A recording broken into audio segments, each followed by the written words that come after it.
Salut YouTube, épisode 22, si je dis pas de bêtises, d'Umineko. On continue le chapitre 4 et ces prochains jours, vous allez avoir des énormes sessions ou plusieurs sessions dans la même journée. Je vais enchaîner Umineko.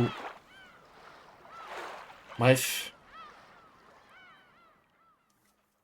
c'est le moment de... C'est le moment de retourner dans ce beau chapitre 4. Et on n'était pas de retour à Rokenjima encore.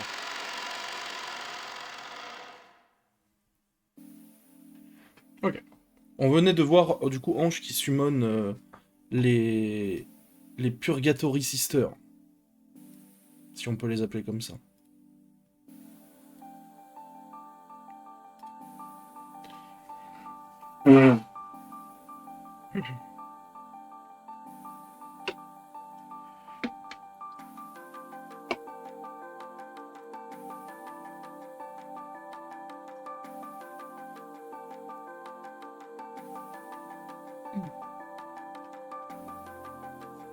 C'est parti. On est toujours de la POV de Ange du coup. That's right, just once in the past. I underwent training in order to step into the world of witches. I accepted that the only power that could save me from those sad, painful days at St. Lucia Academy was the things called magic, and I received Maria's introduction to the basics. Imagine vast space, the thing from when I looked down at the mountain space from a rest stop at the peak. Like this? I projected that scene from a memory into my mental world. Normal girls get over their fascination with magical girls when they leave elementary school. So seriously trying to use magic at this age was embarrassing even for me. But even that embarrassed feeling felt pleasant to me now. Right then I was learning mental concentration from Maria Onichan in order to use magic. But it wasn't going very well. Qu'est-ce qui se passe 6? Vas-y. Et pourquoi? Bon. Bah je les pique hein. J'en voulais pas, je m'en fous de Tower of God moi 6. Je vais la burn dans pas longtemps je pense.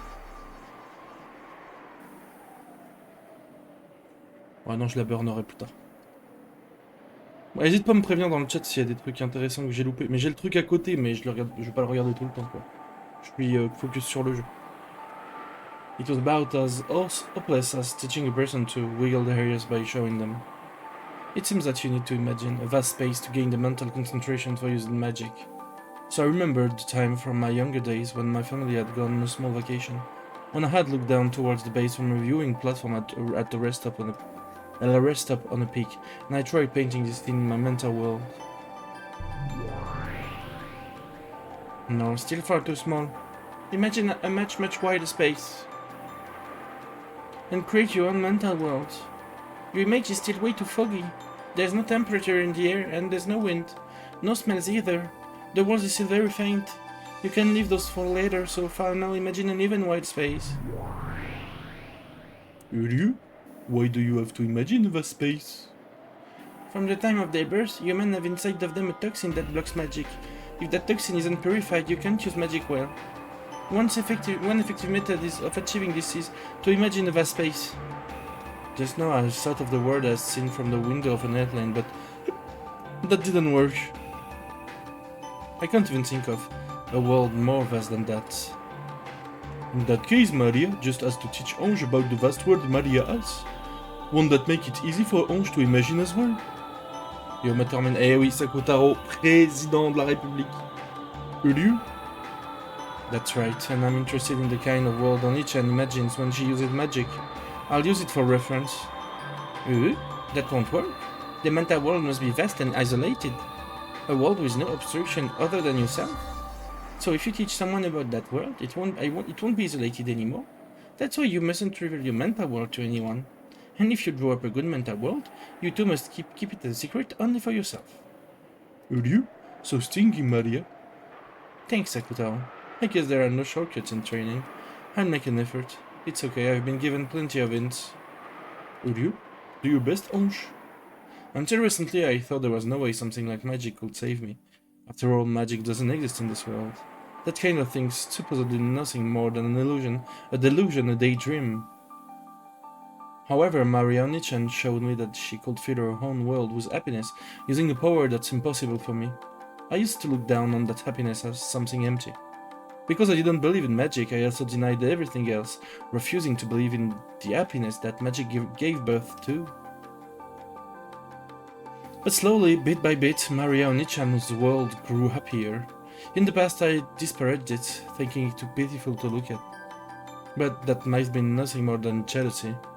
I was forced to admit that, and know this was my first step in my search for happiness. A vast space, a dry wind that could blow without being blocked by anything. Let me feel that wind blowing through my own hair. Ouais, la peluche alors, il faut, hein. Pas... hein. On se mette bien d'accord. Sinon j'appelle la police quoi.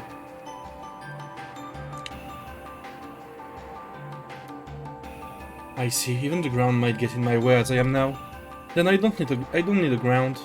Brush the ground away, downwards. Ouais, faut que j'appelle les services sociaux avant, t'as raison. In other words, it was a thought I had floated up, leaving the ground far behind. After pushing the ground further and further downwards, the ground grew foggy and faint, and for the first time it began to feel like the sky.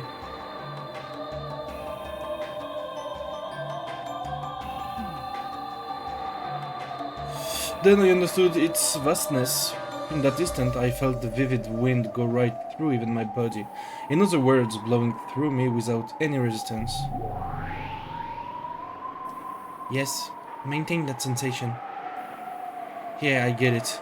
I get that I've been released from all hindrance. You did it, Ange, you did it. You've taken your first step into the world of witches. This is the world of witches? Yeah. So let's try practicing the magic that you've always wished for, Ange. Magic that summons friends. A magic that creates allies will save you from your loneliness and thereby bring you happiness. Will Ange also be able to summon friends like me? Jeez, no. It's still far too early for Ange to summon friends like Sakutaro from the Sea of Zero. To begin, let's start by practicing with friends that are easy to summon. What will we start with? Because you're a witch of mariage sorcière, you are also permitted to use those employed by other witches in the Alliance. For example, Sakutaro is my friend, but since you're in the same Alliance, he's your friend too, and you can summon him. You wanna try summoning Sakutaro one of these days? When your soul need get tough, I'm sure Sakutaro will cheer you up. Elle va devenir broken, Ange, hein? Je pense. I see, you could call Sakutaro being employed by Oni-chan. So as a witch in the same alliance as her, it's possible for me to summon Sakutaro too. I met Sakutaro's gaze. How pleasant it will be to have him just be there by my pillow, so he could talk to me a bit on lonely nights. Limite, Ange, limite. If I call out, will you appear and talk to me? Uryu? I can't wait to be summoned by you, Ange. Uryu. Looking happy, Sakutaro pressed his head against me like a cat. Suddenly getting a cute younger brother felt a bit confusing, a bit embarrassing and a bit nice. Unable to understand why I couldn't honestly accept this feeling, I felt tears well up in my eyes. Alright, I give it all I've got, Oni-chan. Then let's practice. Let's try summoning the furniture of Beatrice, a witch from the same alliance.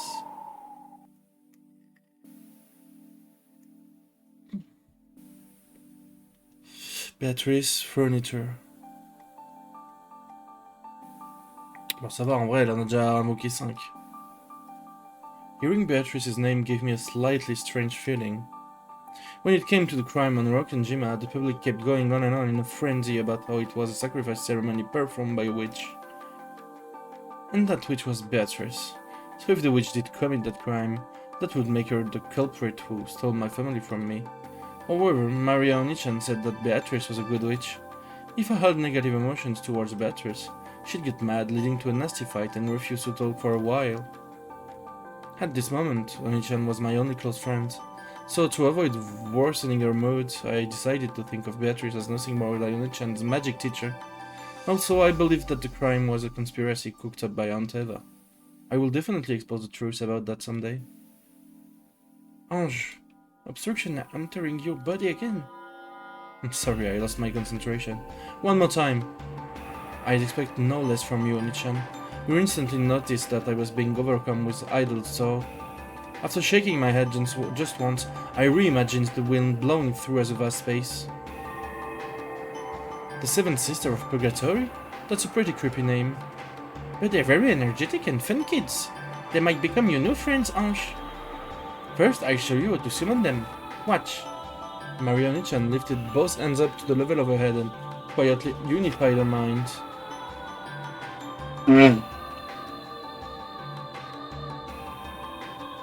The state I was unable to reach except by meditating for a long period of time, she reached in a span of a few quick breaths. Then the pale light began to gather in her palms, and one by one the girls began to show themselves. Ha ha ha ha ha.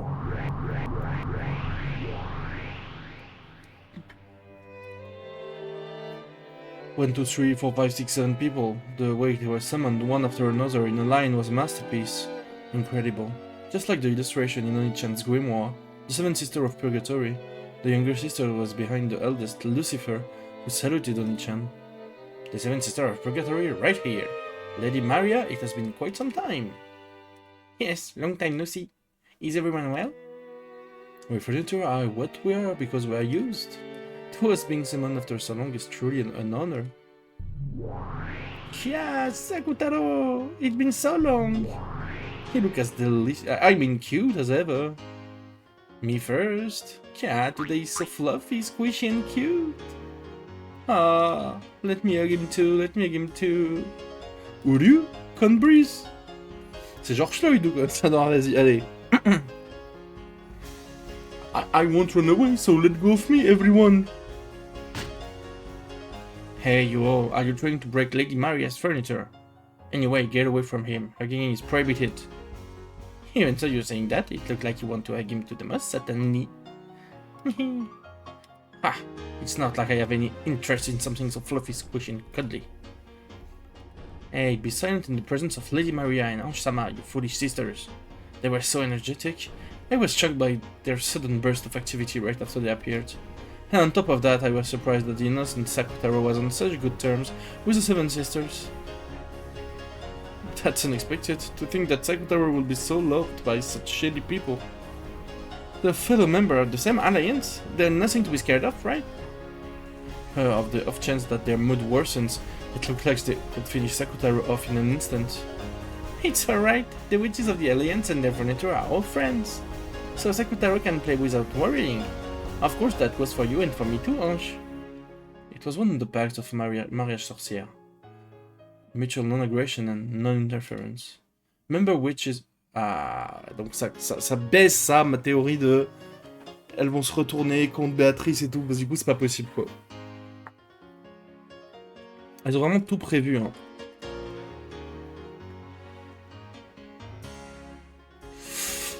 Ouais. Even the sisters, who were normally shady and belligerent, treated fellow Alliance member as a friend. So the Seven Sisters, Sakutaro was a mutual friend. He was loved by all of them, and they were even trying to steal him away from each other.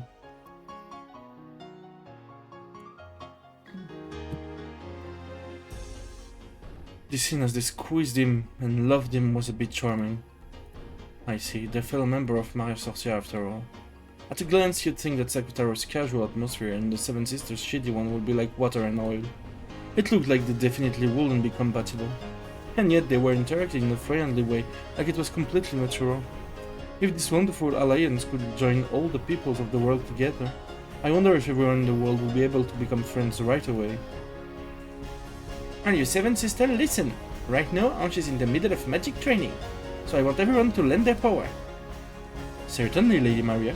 But what specifically? The magical power materializing you will move from me to Ange. In that state, I want you to be by her side all the time. You just have to talk with her.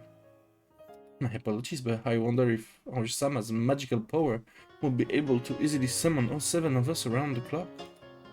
The oldest sister, Lucifer, gazed at my complexion as she advised this, speaking resolutely. In other words, she was saying that the burden might be heavy for me at this point in time. That's the kind of training it is. Ange has more talent and magic than everyone imagines. It'll be pretty tough, but I think it's worth it for Ange to take this challenge as she is now. Ange, starting now, I'll move the magic power materializing them over to you. In other words, it will become a thought you had summoned them. So what Maria and Ichan were trying to say was something like this. To keep the seven sisters materialized you are continuously burdened with a significant amount of magical powers.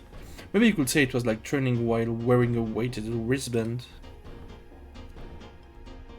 You? Doing all of the seven sisters will be pretty tough. Isn't that asking a lot of Ange all of a sudden? Thank you, Sekutaro, but this is training to become a witch. I want to see how far I can go. The seven of them certainly do seem boisterous, but even if is this for training, having them with me will surely distract me from my loneliness at least a little. I understood it will be an ordeal, but wanted to give it a shot. Don't overdo it if it gets tough, okay? And everyone, if it looks tough for Ange, take it easy. Certainly. Get it, everyone? Yes, Ani-sama! Well then, Ange-sama. For now, we, the Seven Sisters of Purgatory, will become your furniture. Lady Maria, if you would.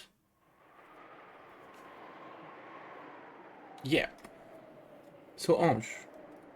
Can we start? Sure. I'm a little nervous. Would you? This might be tough all of a sudden. If you feel like you're getting a headache, lower your magic power immediately.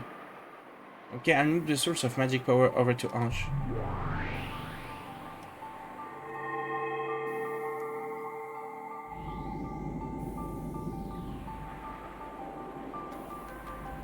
In an instant, the inside of my head felt very heavy.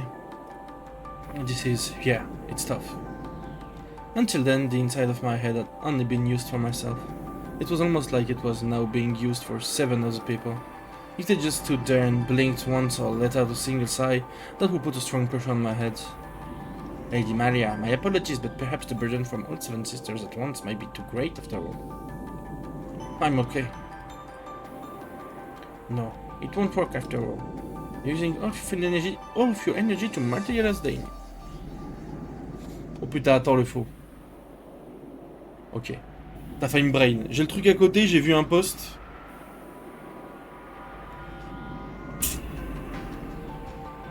Faut pas croire que je regarde pas, hein. Attention. Hein. Le faux quand je vais te voler Anekawa, ou Senjugahara, ou Tsuki, ou Shinobu. J'ai pas encore vu un seul perso de Monogatari tomber. Hein. Par contre, Psartek, il y a eu un perso que je connais pas dans Umineko qui est tombé. Mais bon. Hein. C'est cool.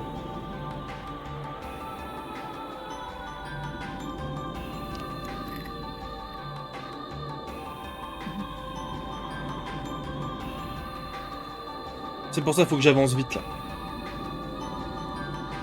Anyway, this is a bit unrefined for a witch. Will you? That's why I said doing so many suddenly was impossible. Everyone, erase yourself for a bit. Right, it seems it'd be better to lower the number of people. Asmo, erase yourself. Me again.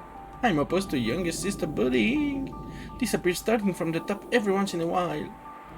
That will mean I have to disappear second, right? No, no, no. Don't make her rugged, Asmo and Leviani. That kind of disturbance will become a burden to Ange-sama. Don't know you're making us a burden, stupid Satan. Eek. The 7 sisters started arguing over who should erase themselves first. The energy from that fight all became a burden, forcing Ange to bear an even greater headache.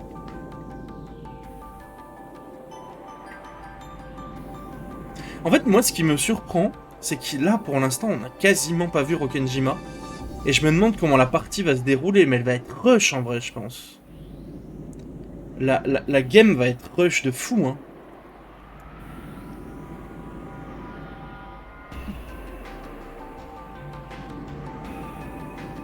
Ça va être rushby et bon courage, quoi. But even at that level, Ange was still far from comfortable.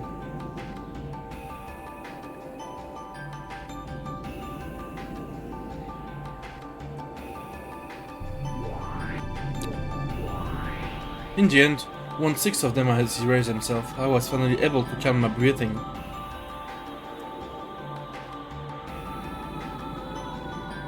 With my magical power, forget the 7 sisters, just one person is my limit. Attendez, il y a un drop. Je suis la merde. Sheesh, this way is not the 7 sisters, but just me, right? You're a bit unreliable, Ange-sama. Mammon? Est-ce que c'est pas elle que t'as mis en haut des autres dans ta tier list, le faux? Oh putain.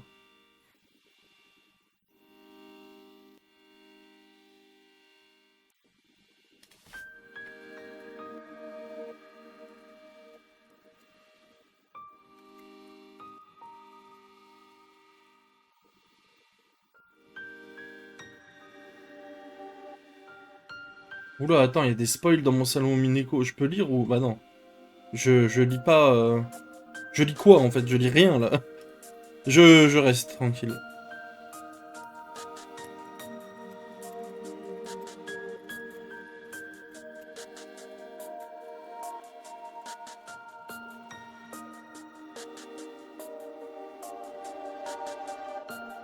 Je peux lire je peux lire le premier message au moins ou pas?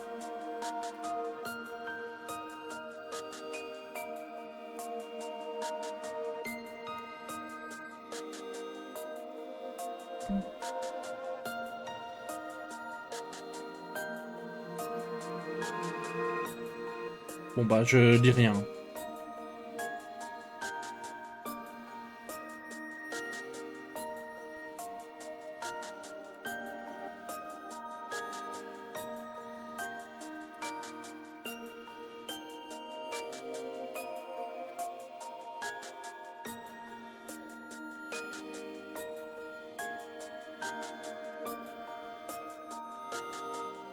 C'est pas normal de surchauffer autant là. Attendez, j'ai un trade à faire.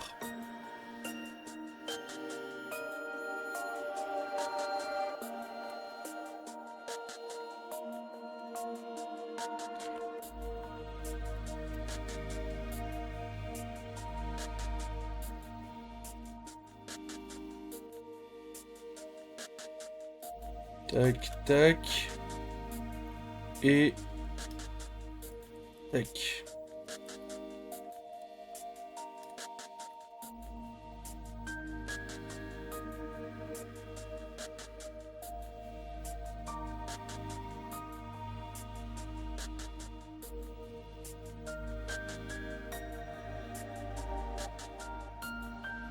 C'est moi suivre.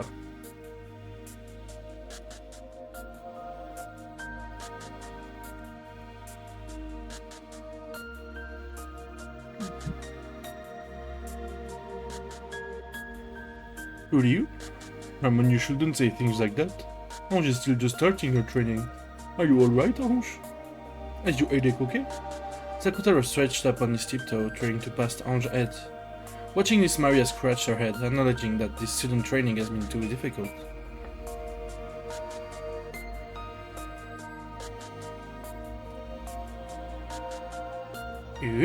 Maybe that was a little too much. I'd be perfectly fine with this much though. The more friends you have, the more fun it is. Now I'm even more aware of how incredibly you are, Oni-chan.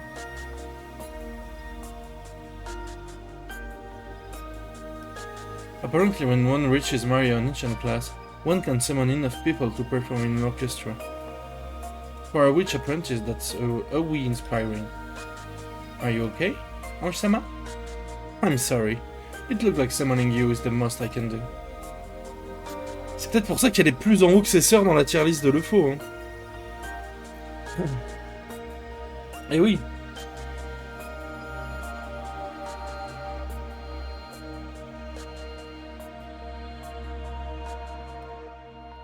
I guess I'm okay with that. After all of the 7 sisters I get, Ange-sama, all to myself. What do you think, Ange-sama? If it's just me, would it be a burden for you? No, I think I'd be able to manage you alone somehow. Great, then please train a lot and cultivate your magic power a bunch. Then someday for sure, please bring the 7 sisters together and let us serve you. Promise? After confirming that, for the time being, her own materialization wasn't causing any issues, Mammon immediately became cheery again and tried to make me promise to work harder. I see, that definitely fits with her being greed. But maybe you could also call it having a positive attitude. Yes, I promise. I have to be able to do at least that much someday. Thank you, Osama. I, Mammon of Greed, will surely save you until that day. My headache finally abated, and I relaxed both hands, which had been clutching at my head. Then Mammon stuck out her hand, helping me stand back up. Would you? Ah, Maria, Ange, it's about that time.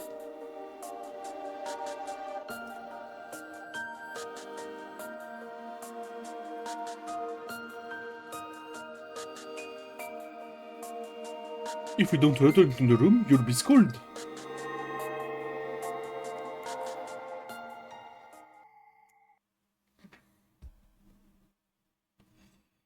Huh? Oh, I hadn't expected Sankutaro to talk about the time. I was brought back into reality. As thought the light has disappeared, the vast world sunk into darkness, and I was in a tiny, tiny bathroom sitting on the toilet.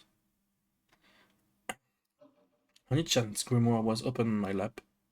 I looked at the clock. It was almost 8 in the evening, time for lights out.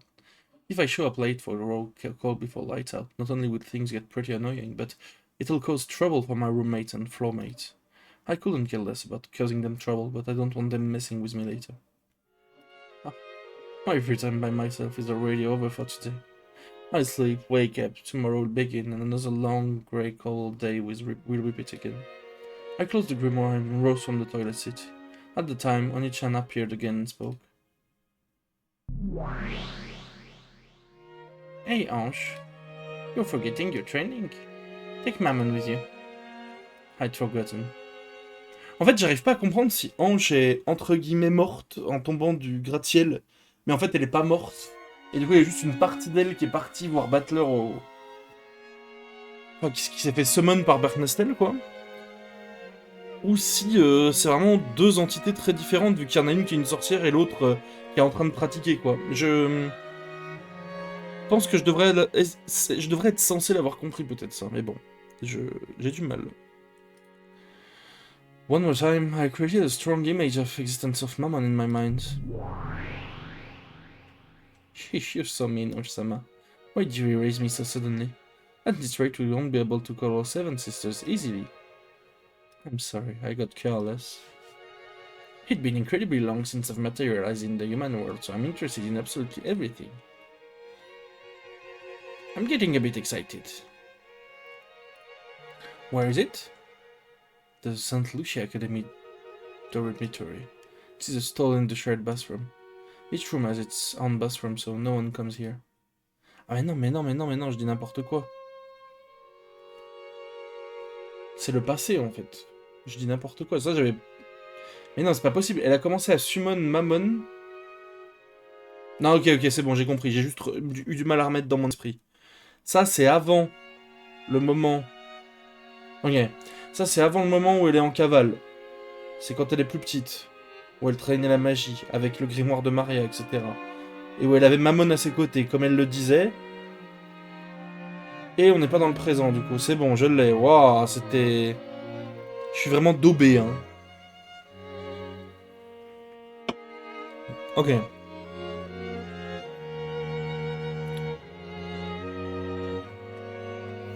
Il y a des trucs où je suis bon en devinette et des trucs où je suis vraiment daubé, hein.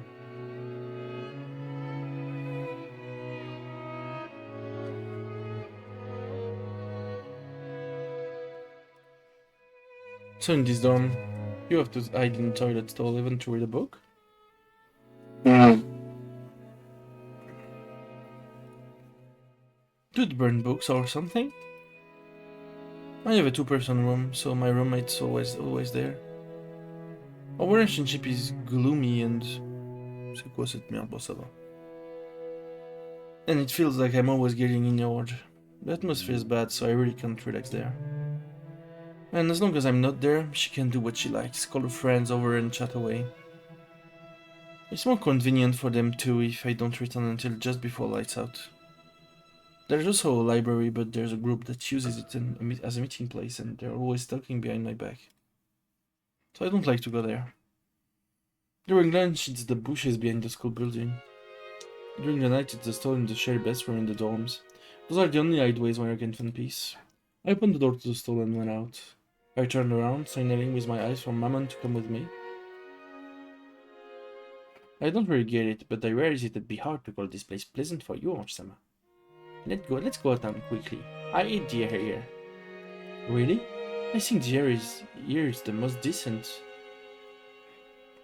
When I left the bathroom and entered the corridor, because it was near lights out time, several kids who had come to play in other rooms were dashing back to their home.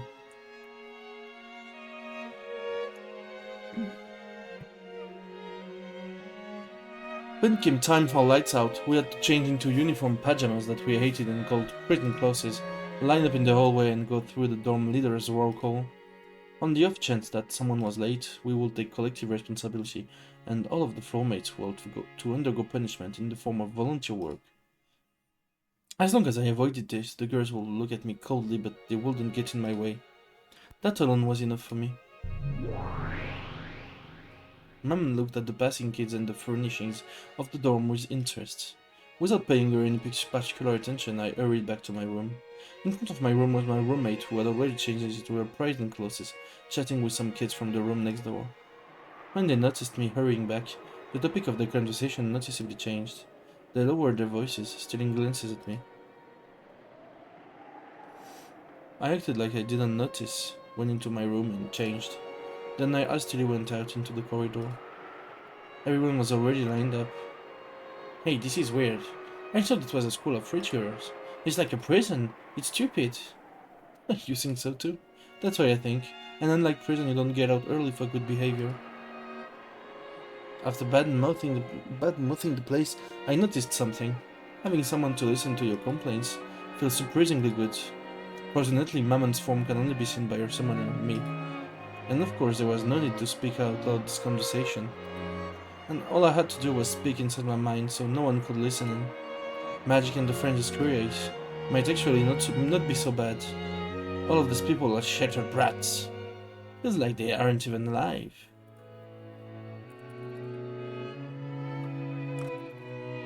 Je fais un petit drop.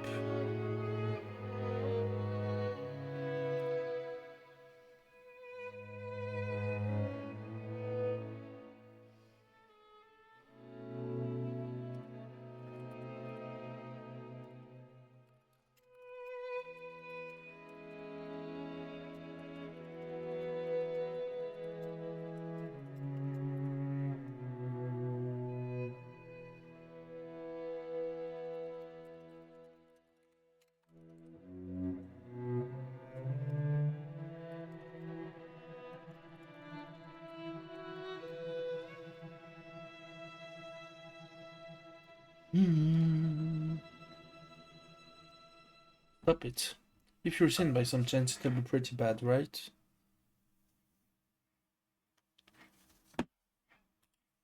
Humans without a fragment of hopes or dreams. Oh, Undertale films.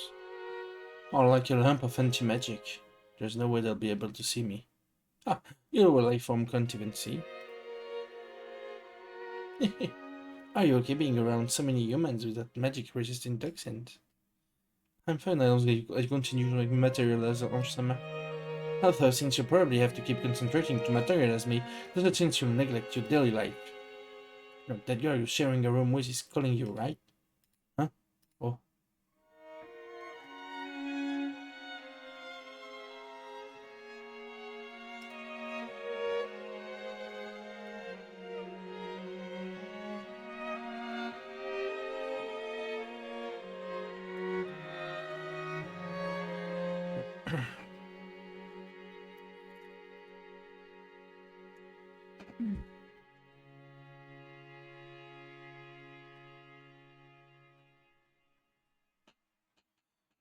Deux secondes.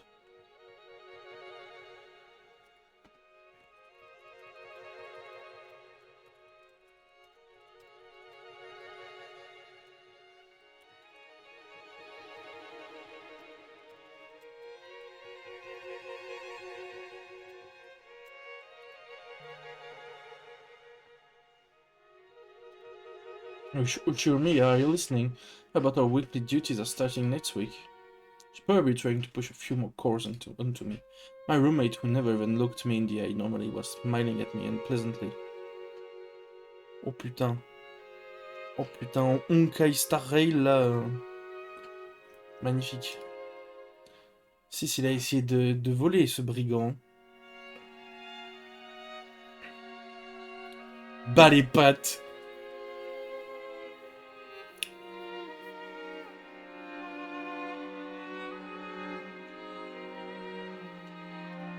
That's a small price to pay to have her continue to ignore me non-stop. Even so is a completely shameless excuse. She sidestepped the issue for some reason and insisted on flipping the situation around. I saw I should have come forward and done it of my own initiative. One of the special traits of this academy is that it's full of girls who don't know how to ask a favor. That kid. She pisses me off. I'd love just to gouge her right in the forehead. Oui, bah on va peut-être éviter, hein. Yeah, I hope she do one of these days. Yeah, having a friend nearby all the time to complain to makes me happier than I saw you would. I really was lively with all the seven sisters gathered together. I'm sure just watching them mess around would be a lot of fun. I want to gain enough magical power to summon all the seven sisters at once, and soon. So I train much more and finally summon the thing that I really want to find. Cela dit, du coup, ça veut dire qu'elle ne l'a pas fait pour une raison ou pour une autre. Par la suite. Et faudra savoir pourquoi.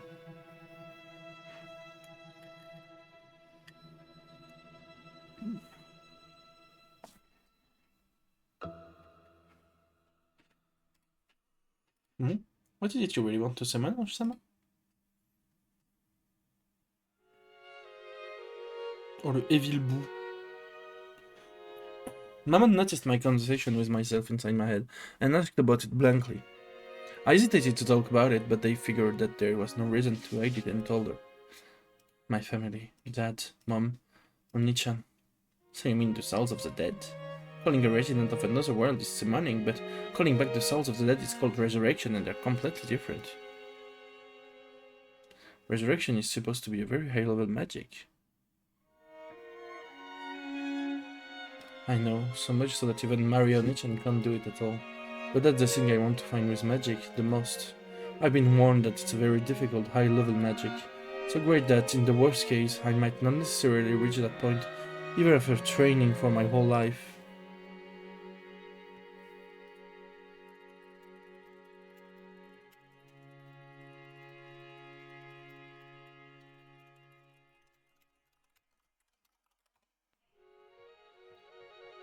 Furthermore, I have no vessel. A vessel is vital for making magic succeed, whether it's summoning or resurrection. Because I don't have that, magic that would already have been difficult is now hopeless. That's right, I have nothing to remember Dad or Mom by. However, by an extraordinary coincidence, I do have something to remember just Oni-chan by. And that's this. That air accessory with the pink jewel? What the hell, I hate to say it, but it's looking a little cheap for you, Osama. Long ago, without telling Dad. I went with Mom to meet Oni-chan, and we went to play at an amusement park. This is a prize from the Crane game there.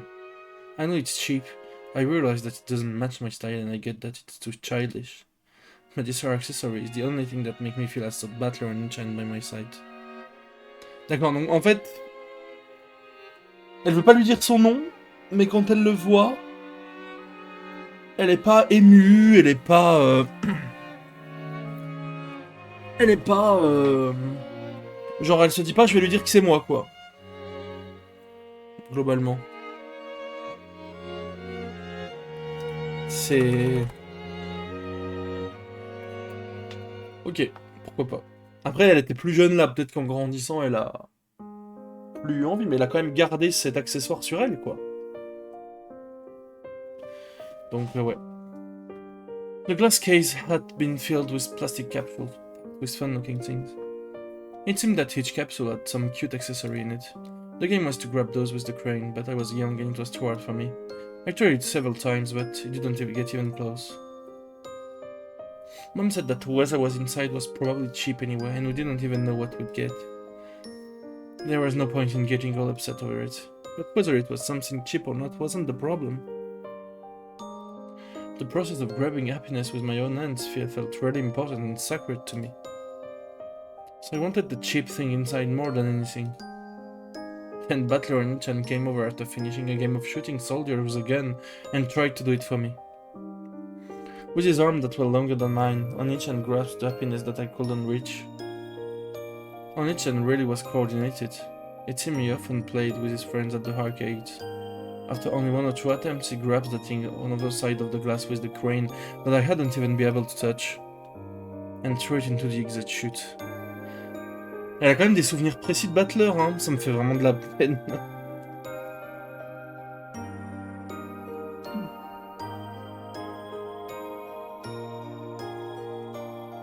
When Onichan tossed me that capsule, I remember that it looked very, very reliable. For several days I felt like opening the capsule would be a waste. Then one day I finally opened it up, and what revealed itself inside was this pink jewel, the hair accessory. Since that day, it's been a symbol for Nichan. Since I was young, I felt that having all 4 of us gathered, including Butler and Nichan, was a precondition for a happy family, so I wanted Nichan and Dad to make up quickly. In my own way, I treated this hair accessory as a charm for bringing my whole family together. C'est... Comment ne pas avoir de la peine pour les enfants dans ce jeu, en fait?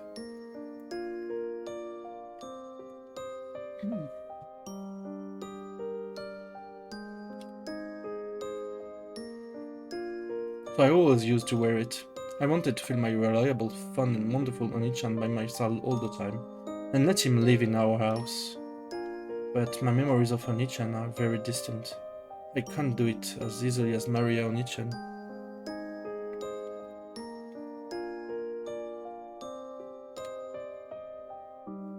Oh. Created Sakutaru from my lion stuffed animal. One day I solely possessed the high-level magic to revive the soul of the dead.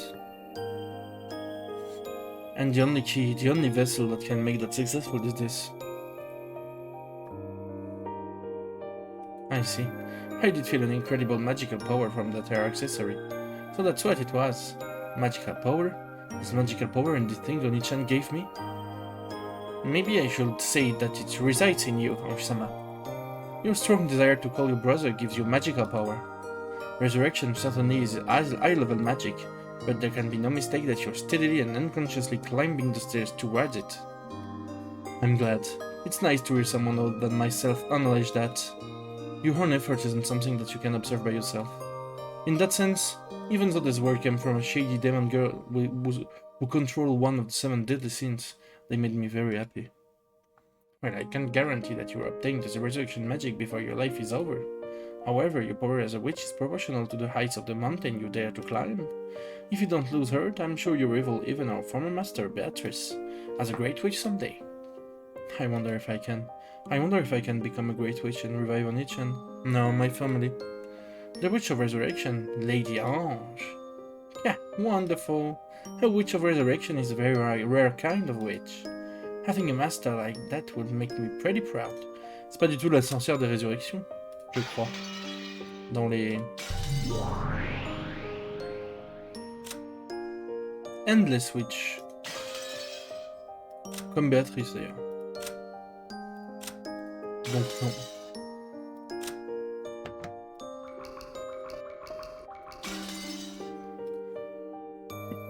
Actually, I'd love for that to happen, because Furniture's worth is also proportional to the class of its master. Please pass Beatrice Sama up and become a peerless great witch. As a representative of the seven sisters of Purgatory, I'll support you from the bottom of my heart. Yeah. I thought if a magical friend were to appear for me too, a cute kid like Sekutaro would be best. But even this 5th sister of the shady 7 sisters who controlled the 7 deadly sins was enough to calm my heart so much all by herself. Maria Onichan has probably known that since long ago. That's why she recommended to the world of witches to me over and over and over again, and I kept on stubbornly rejecting her. I should have given in and started my training as a witch sooner. A year for a child is worth 10 years for an old person, right? Now I find my past self, which only ever complained, deplorable for wasting my precious time. Long after I turned off the lights and slipped into my bed, my man continued to talk to me alongside my pillow.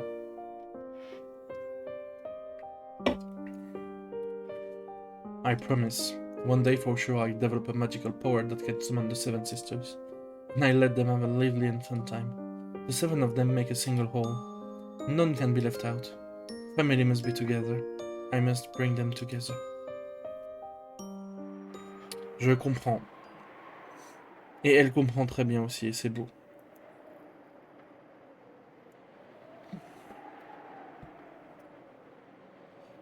My awareness began to return slowly. Unable to stand watching Aunt Rosa and Mary on Onichan's relationship, I ran away from Beato's and Onichan game, didn't I? I've got to go back. I've got to go back support Onichan and quickly bring him back from this strange world of the witch's game. After all, as long as I'm here, I'm not allowed to call myself Ange. At that time, I felt someone's presence. When I turned around, I could see Mammon there. Gretel-sama, Beatrice-sama said that if you do not return soon, it will become a hindrance to the progression of the game. I beg that you return swiftly. Thank you. I'll go back now. Isn't it great? What is? That you were able to meet Battler Onichan? Is that sarcasm? Well, if that's how it sounds, feel free to call it that. I'm sorry. I should have taken it literally. Yeah, you're right. Even in this screwed up world, being able to meet Onichan makes me happy from the bottom of my heart. And you'll win against Beatrice for your Onichan's sake? Yes. Can't have him playing around in a world like this forever. It's about time for him to return home. That's why I came to call him. Please do the best you can. Also, I can support you since my current master is Beatrice-sama. I know.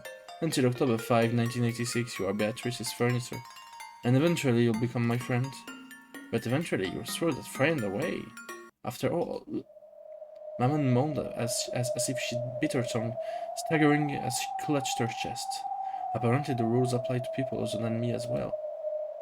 Are you okay? It's pretty painful. Excuse me, Gretel-sama. No, thank you. I'm glad I was able to meet Onichan. That's my answer to your first question. Well, let's go back. If I grumble too much, you'll get in trouble with your current master. Yes, I'm glad you understand. Well then, Mammon? Huh?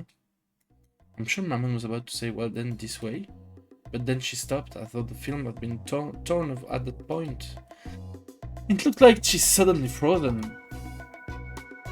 C'est vraiment the world, hein? Then I noticed. She wasn't the only thing that had frozen.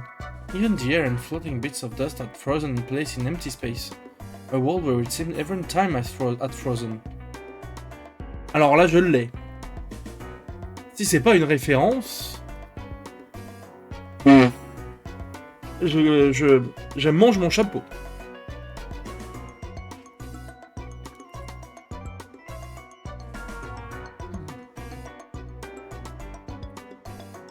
Yes, this looks like a portent that Bernastel will appear. But the atmosphere was different somehow. Then I understood. It wasn't Bernastel. It was the other witch. Are you feeling, Ange? Lambda Delta. The rules don't apply to you, do they? Of course not. The rules exist to bind others. What kind of idiot will bind themselves with them? Bernastel is a witch who supports me, but this girl is different. This witch supports Beatrice. In other words, she's a being on the opposite side. But there's some kinds of difference between her and Beatrice. Even compared to Bernastel, there's something strange about Lambda Delta's existence. It's, how should I put it, maybe like she's a being from a higher dimension. In any event, I was still unsure about how to deal with her. The only thing that was certain was that she was my enemy. Now, just knowing that might be enough, but... So, do you have some business with me? Not really. When I listened on your conversation, it started to get a bit interesting.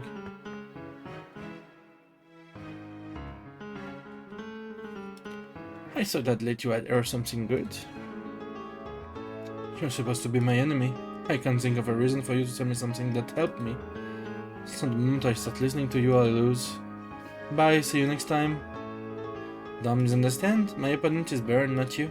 In other words, it's possible for there to be a topic that benefits both you and me. Sorry, but I don't feel like listening. Also, I said that. I probably won't be released from this frozen time until Lambda Delta is satisfied. This itself might be proof that she's a higher dimension than me. I haven't been given the option of not listening to her. All I can do is try to not be shaken by anything she says and strengthen my mental guards. She probably tried to make me believe something disadvantageous to me, threatening me.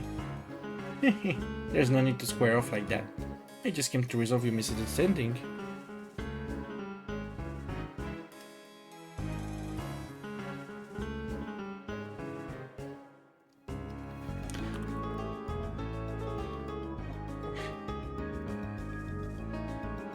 No, that's not quite it.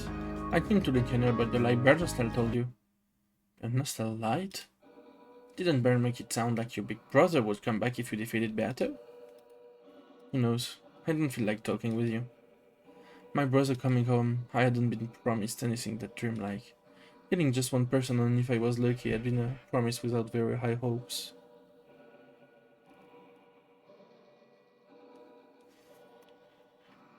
Il va y avoir de la manipulation exécrable, je le sens. But that's enough for me. After being promised an eternity of isolation, having a faint but still non-zero chance was like a shining beacon. In a way, that promise of Bern's wasn't a lie. If Bern promised, I'm sure that if you defeat Beato, Battler and your parents will be released and will come back to you. Then there's no problem. Seriously? That kid is surprisingly cruel. You think she deceived you even though she knows? Why are you saying I was deceived? Damn, I'm letting her take the initiative. But I won't be released until I lend an ear to her. So it's something I have to hear anyway. Even though I realized I was falling into a trap, I urge her forward.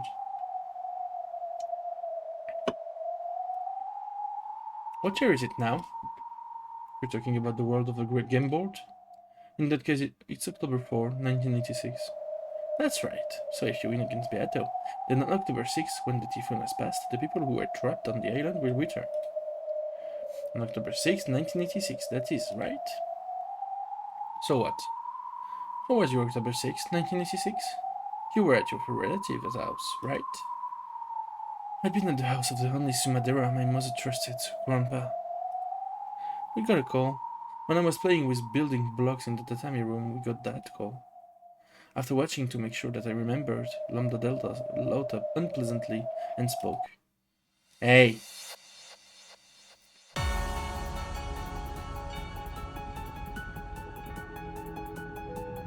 C'est inquiétant. Oh, oh, oh, c'est inquiétant. Calme, calme. Calm down. Wow.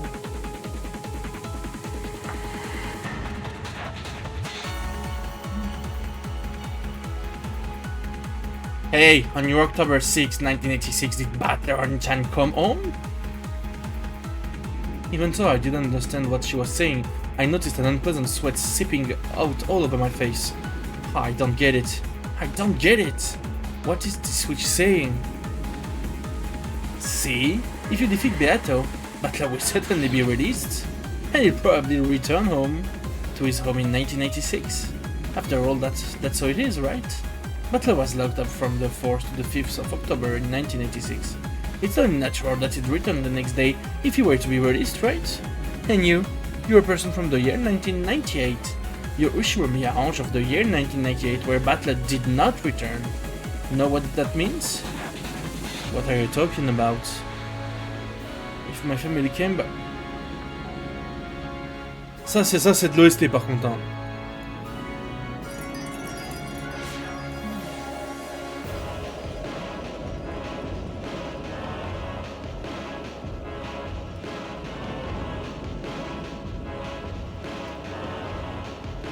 What are you talking about?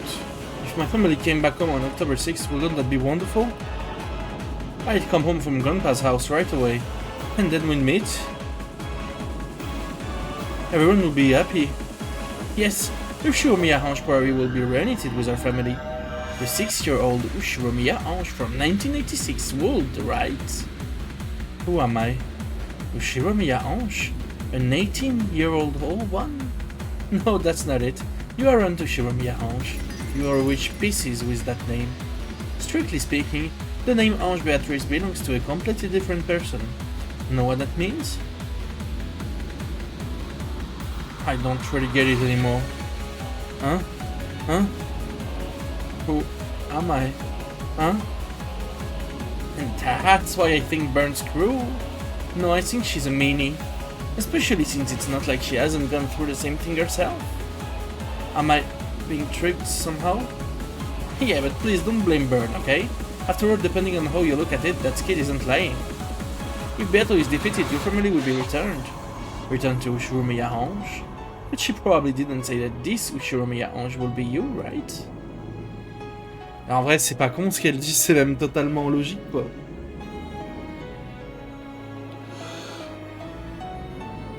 Je sais pas si c'est la première... En fait, j'ai l'impression de l'avoir déjà entendue. Ça se trouve, je l'ai mise dans mon top. C'est possible. Mais elle ressemble à Mirage Coordinator un peu. Ça se trouve, c'est elle, hein.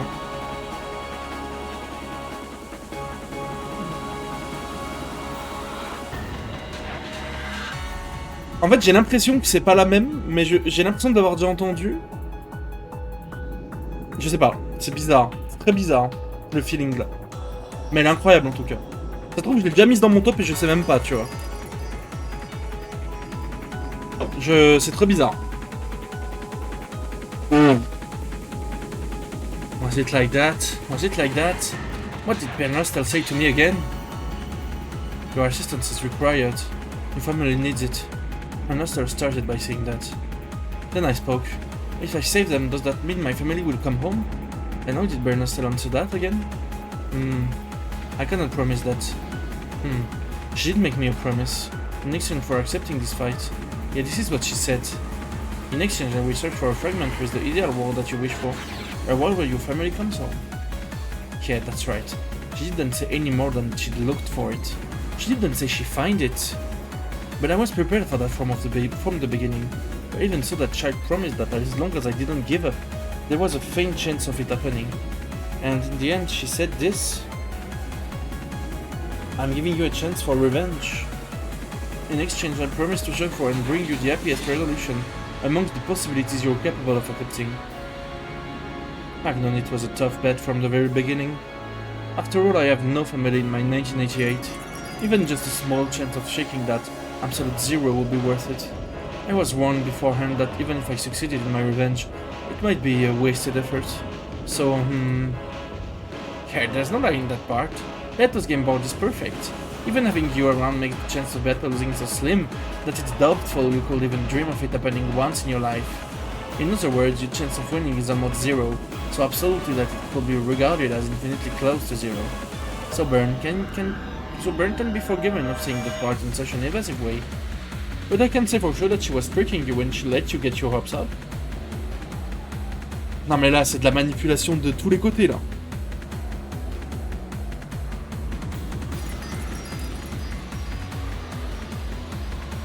After all, even if you could overcome astronomical odds and win, the person your family will come back to isn't you. It's the 6-year-old Ange that exists in this 1986, the true Ushiromiya Ange, not you.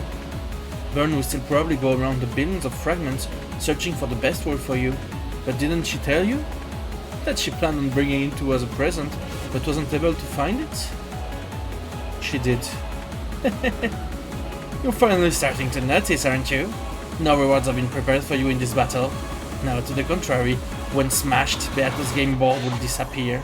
Then you as a piece will disappear. The sort of gold you're capable of accepting is completely no.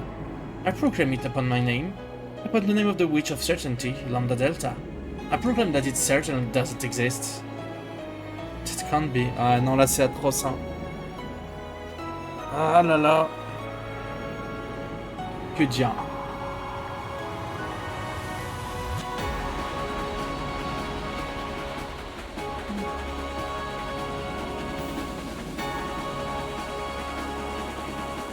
That's what Byrne lied about.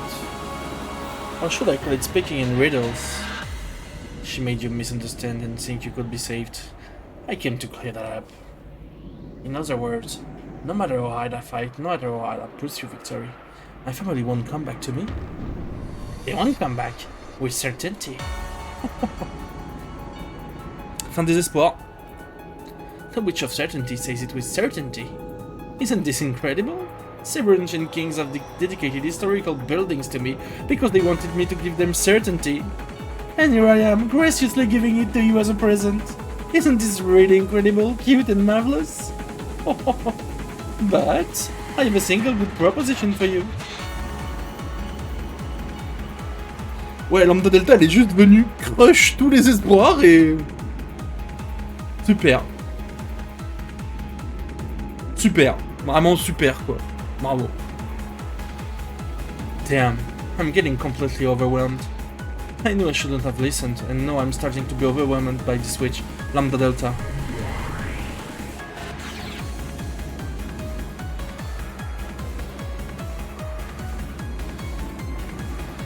My opponent is Byrne, not you. Didn't I just say it's possible for the two of us to talk about something that benefits us both? I've said that from the beginning. So listen to me. You have no choice. Okay, I listen. I've just gotta listen, right? I finally lost control over my emotions and exploded from the inside. I don't have a clue anymore. I believed that I was Ange, but at some point I stopped being Ange. That's right, I'm Ange, not Ange. Who am I? I'm not my parents' child, not my brother's little sister. I'm just a piece in a witch games. There's no need to be so pessimistic. I mean, think about it, okay? Right now you're together with Battler and Ichan. While it's true that you can't tell him your name. La merde. Ah. Pourquoi il peut pas lui dire son nom?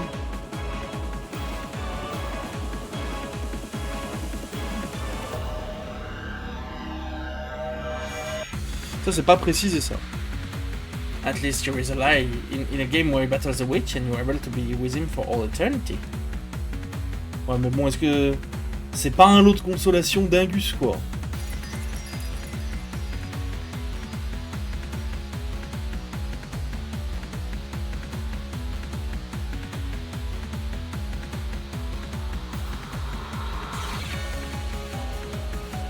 Oh c'est nul.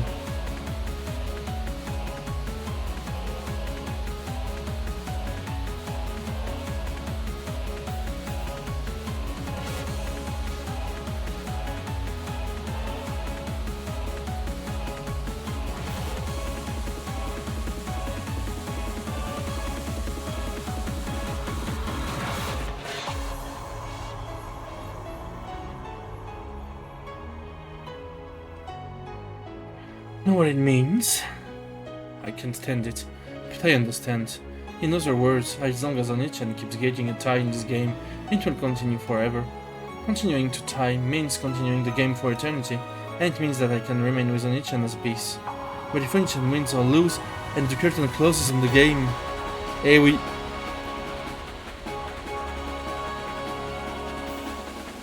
Elle est en train de comprendre.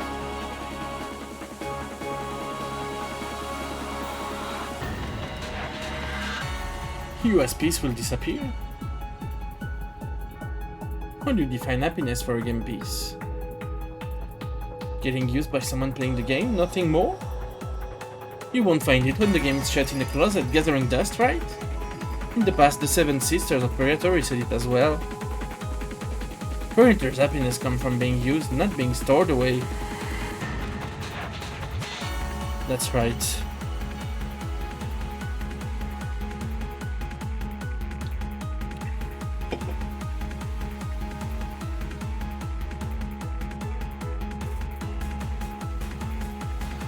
I am now the witch's furniture. Let's change things around a bit. To be honest, I want this game to continue in time for all eternity. An unending game is an eternal cage. An absolute closed room that never opens for all time, and that's finally make Byrne surrender. You know Beato doesn't want to win a bit. Victory by making Battler surrender. But that's actually a problem for me.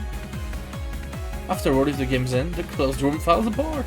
So I'll go easy on Butler a bit to stop him from surrendering. Don't worry, okay? When Butler's about to surrender, I become his ally. But you know, I get the feeling that Beato is faintly starting to realize. I think she's starting to realize that her victory won't come from all eternity at this game.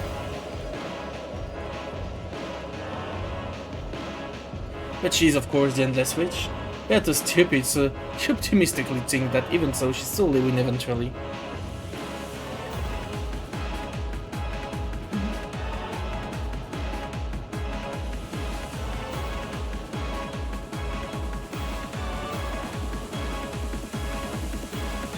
Like she just had to repeat this game on and on endlessly. Of course pretty much all blondes are morons. In this game of witches, there will never be a victory or loss. I won't let her win, and I won't let her lose. With certainty. Bern noticed that, so she looked for the most powerful piece for breaking that deadlock, found you and threw you in. To make this game end, you see?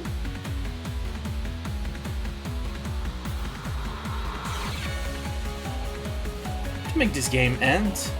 It's a peace roll when the game is end. I state it clearly. Your existence is a contradiction. Your reason for existing is to bury yourself in the darkness and despair. My goal is to defeat Beato and release my captive family. And yet, even if I succeed, I won't be rewarded. You cannot lose, and you won't be rewarded if you win. So I brought you a third choice. And that choice will make you interest coincide. Continuing the tie for all eternity.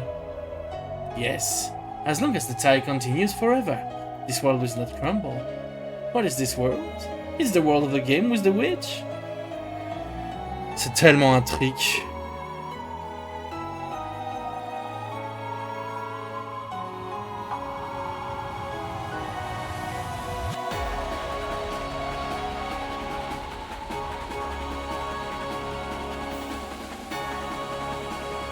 A world where Batter and Butler fight for all eternity. And at the same time, it's a world where you get to be with Butler for all eternity. My head was spinning. That confusion became a hot liquid and I felt it pouring from my eyes. It was so hot that it felt like it burned my face. Right, Ange Beatrice? Since Bernastel's goal is to end the game and end the world where you and Butler can interact, why should you be her ally? Le pire, c'est est-ce qu'elle a tort, quoi.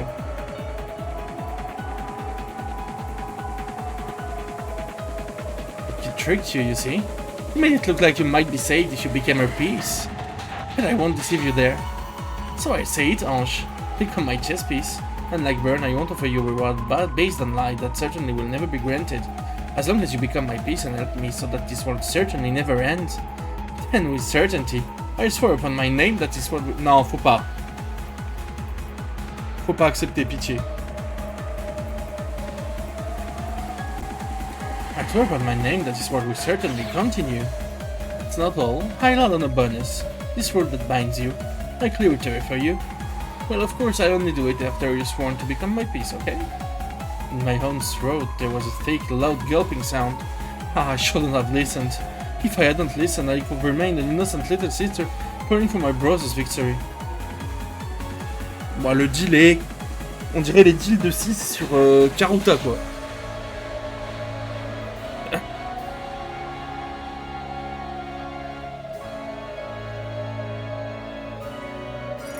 On dirait les vieux deals de 6.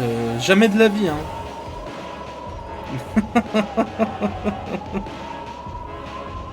Non, ça va, le deal Gojo m'a paru à peu près correct, même si t'as forcé.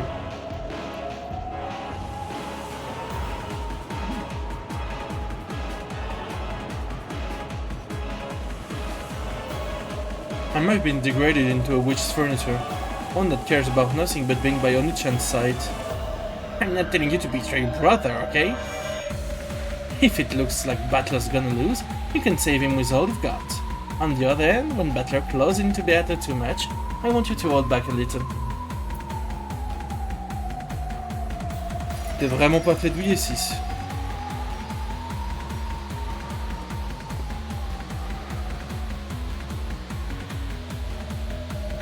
Ah putain, le fou, il a chopé Uma Musume. FF.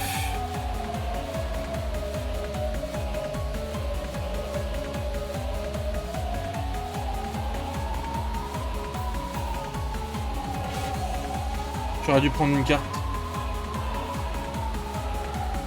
That's all I'm asking, alright? Don't worry, there's no need to actually betray Battler. Battler can't win to get against Battle alone. That's why I burned through you in, you see? As long as you don't lend a hand, Battler will be unable to win against Battle for all eternity. See? It's very simple, isn't it?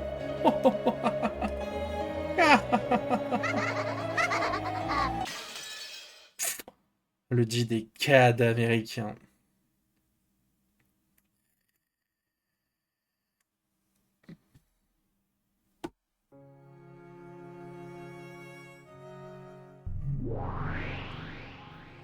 Hey, that's mine. Give it back. No, I lit it. Asmo, pass. Over here, Olivia One-sama. I wonder where they swiped it from.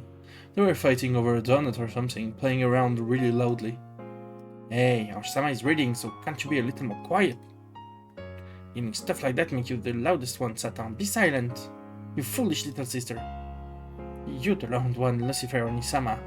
Is there something you'd like to say to me? I was already used to the oldest and the third oldest sister arguing with each other. Even though they're both so quick to anger, it's a bit funny how they're both having to hold back a little. They might be surprisingly like each other. You were told that to be noisy, but this is a bit too much. Should I make them lower the volume a little? They can mess around all they want. It's 100 times more pleasant that holds shrill louder in the classroom. Oh, Sama, get to the next page quickly. You read the lady really slow. You like to read, maman? You look like you'd be the worst at doing boring things. Ça va, elle avait invoqué les 7 du coup. Ange la goutte.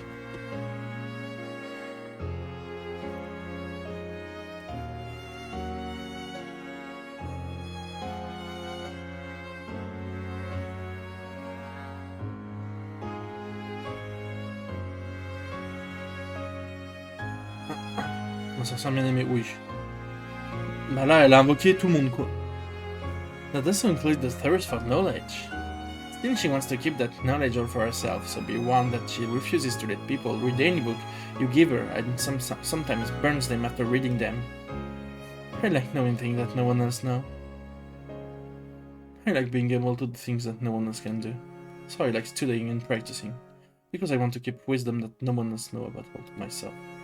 As Maman said that, her eyes sparkling, she peered down at the page that was open and read it through it again. You could see the greed that made her covet that page even more thoroughly than I did. As you can see, my magical power had grown much stronger than it was on the first day I summoned them.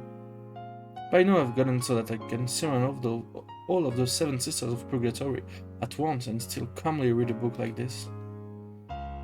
This place, although I can't recall exactly where it is a quiet and calm street-side bench. I'd been young back then, so I don't remember the details of its location. Still, I remember that my days walking here were a lot of fun, together with Dad, Mom, and even Oni-chan. It was a memory of a very rare and a very happy day when everyone has been together. People who walked by every once in a while didn't notice me. They just pleasantly ignored me and passed by as though everything was normal. Even the 7 sisters' incredible outfits weren't embarrassing or anything, because it wasn't like anyone was actually watching. Come to think of it, I'm getting pretty used to it. As long as they don't make me wear those. I was sitting on a stylish bench memorizing a timeline for world history.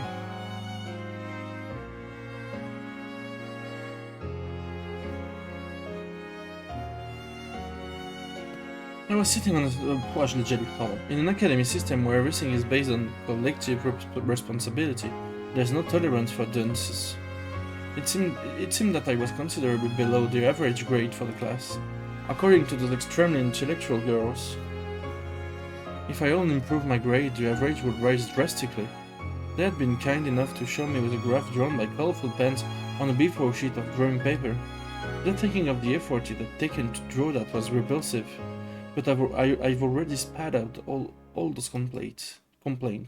I've already voiced my constant and furious anger and sadness to these girls here. The sisters were sometimes indignant, sometimes sympathetic, and sometimes mourn along with me. I was truly happy to be able to share emotions like that with friends. It said that they were originally furniture that existed to carry out Beatrice's cruel sacrifice ceremony. According to the occult message bottle I hated, it seemed that several of them even attacked my family.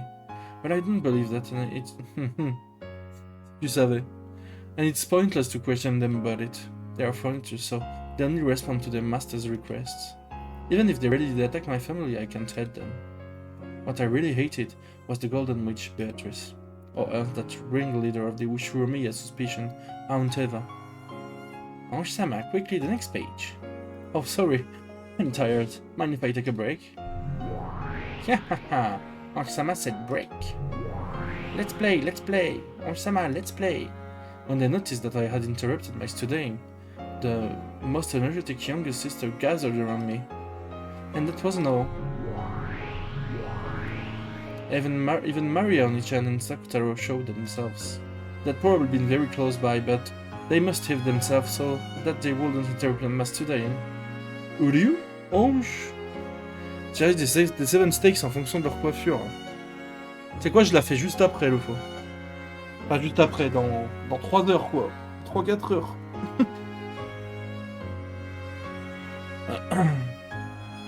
Demain, je pense que je vais jouer 10 heures. Et je finis le chap. Je joue 15 heures.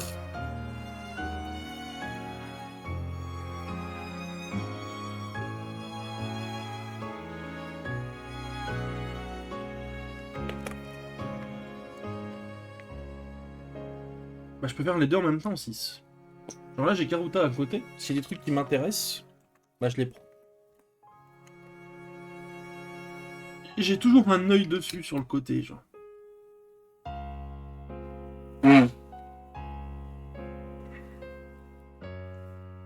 C'est pratique de jouer à un VN, tu vois. J'ai pas besoin de mettre pause. Je peux juste grabber ma carte et partir, quoi. Ou faire K pour exclamation CD, tu vois.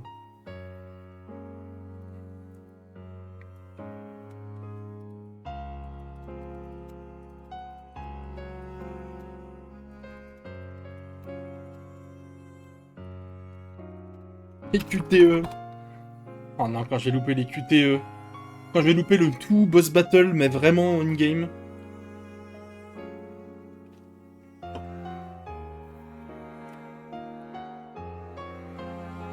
Oh, joli ma termine. Je peux effectivement tout mettre dans staking, du coup. Uryu, Ange. How's today? How's today? Kya, Sakutaro, how are you? Wait a second, let me squeeze him too. Don't we always hit the first one to get their wins? Yeah, cute, cute. Uryu, you crushing me? Uryu? You look round out when you showed up when all the 7 sisters was gathered.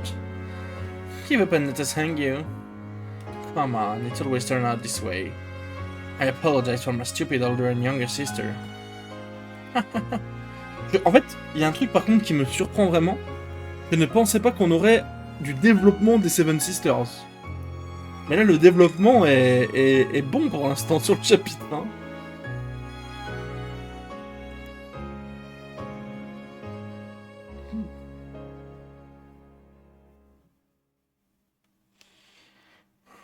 Look, I was happy to meet everyone too. How's it going, Ange? How's the studying going? Thanks. Well, not bad. They were nice enough to pass around prints out from a quiz that another class took earlier. Their beautiful sense of solidarity is enough to bring tears to my eyes. Well, at least it's probably better to put a timeline into my head. Uryu, you sure are good at studying, Ange. You'll be able to get a lot of points, Uryu. Good work. I was terrible at studying, so I'm jealous of you for being able to get a good score when you study hard. You're joking. When it comes to English, Latin, and knowledge of the occult, you're much more amazing for being able to remember so much. I can remember anything when studying magic, but I can't remember anything boring, so that didn't help at all for tests. Well, it's true that occult knowledge would be like that, but your grades must have been pretty good in English, right? In the first year of elementary school on Japanese language test, there was a problem when I was given a picture of a gun, and I was told to write its name in 4 squares. It got marked wrong because I wrote the English word rifle in katakana. Why, doesn't that fit? It was supposed to be the Japanese word for gun in hiragana. I was told that's wrong because you don't learn katakana in first grade. I didn't really get it, so from that day on tests I wrote everything in hiragana. Nul le drop. À chier sa mère.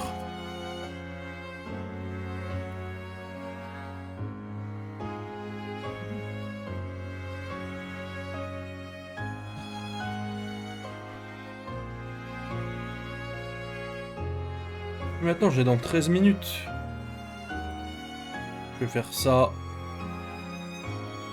Je vais burn une carte.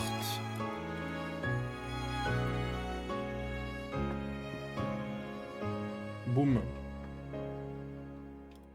Oh, de Promise Neverland.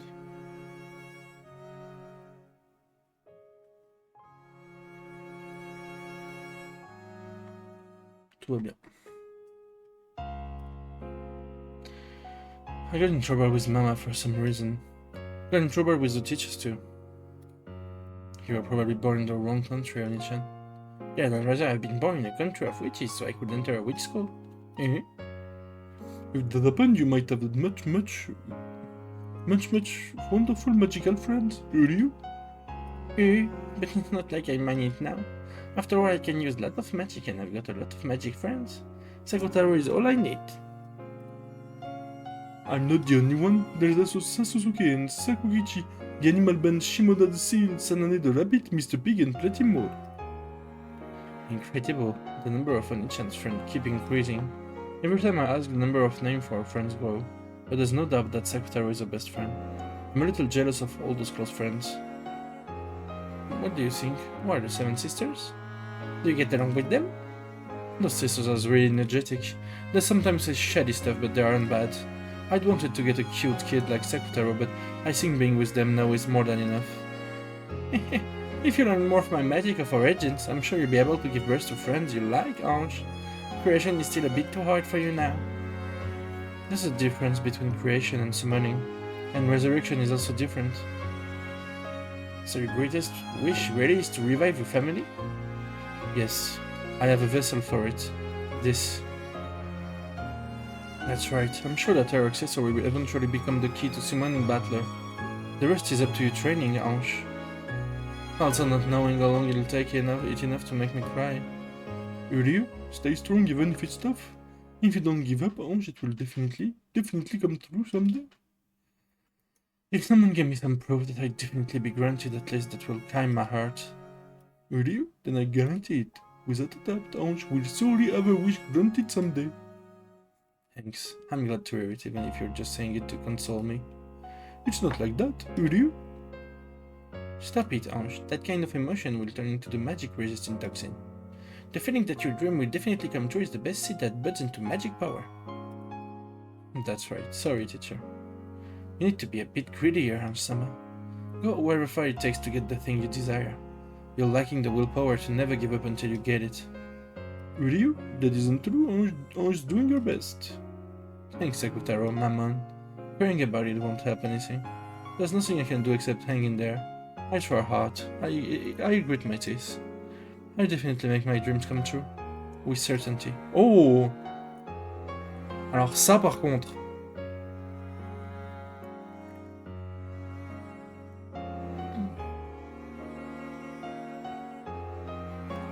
Ryu, you have some, Ange. Do your best. Mammon and I will support you. Yes, we'll support you. The greedier our master is, the more our worth will increase. More importantly, Ange-sama, we finally got 10 people gathered here. We plan to have everyone play Shiritori or something. If you lose, there's a punishment game. Let me nibble your ears. Come on, isn't there the only thing inside that heart of yours? Please forgive my foolish sister's stupid proposal. Are you sure it isn't about time you return to your studying? No. I waited so long for you to finish studying, so I can't stand if you don't play with us. I don't think it's a bad idea. Perhaps playing every once in a while is good for softening the mind. You govern sloth, right, Belfa? What you're saying sounds reasonable, but you're actually being sneaky, aren't you? Apologies. You are diligent, Ange-sama. If it's okay with Ange, I'd also like to play with everyone. Let's make some noise. I'll definitely be fun. Julio? Ange, let's play, let's play. C'est exactement ce que je suis en train de faire. Let's all do Shiritori.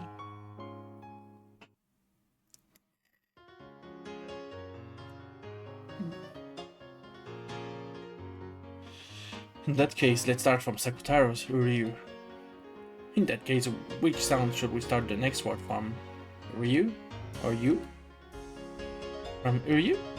I wonder. Maybe it really should be Ryu? It's rare for a word that sounds like that to come up. Then I'm first. I do a word starting with Ryu. Ryuzu. I wanted to go first. Ryuto would have been wonderful. Zoo? Like we kept getting tough ones. Wait a sec, what order are we going in? Who's next? Ryu? I don't think it matters who. Whoever thinks of a matching word first. What that? Sounds interesting. How about the person who can say the most wins? It's a fast-talking Shiritori. There I go. Zucchini. Niku Itame. Mekabu with pasta. All of them delicious. I said 3 of them. Best takes 3 points. Can you use conjunctions? If you could use with, then anything will work. That last one doesn't count. -1 point. Let's start from me. Then I go. Meringue. Ji. Uryu. Guesindu. Metatechi. Shikashitsu. How do you like them apples?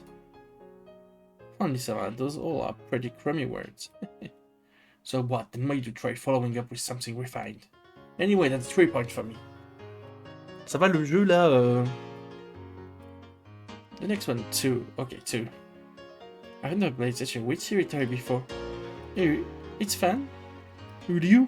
I don't get it at all, but it's fun. Ryu? I've played normal Shiritori before, but I've never experienced a Shiritori this weird. There's only the lively 7 sisters, Maria, Onicha, and Sakutaro and me. I'm now surrounded by friends that are so fun to be with.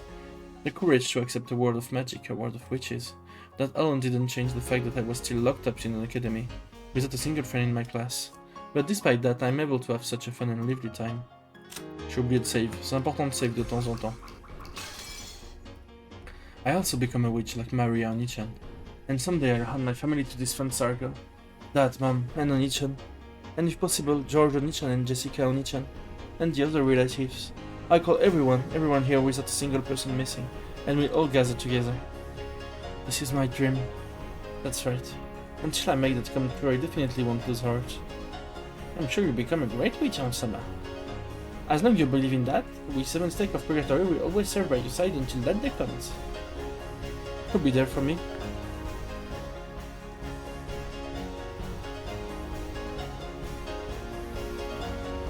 No matter how long, you'll lend me your strength.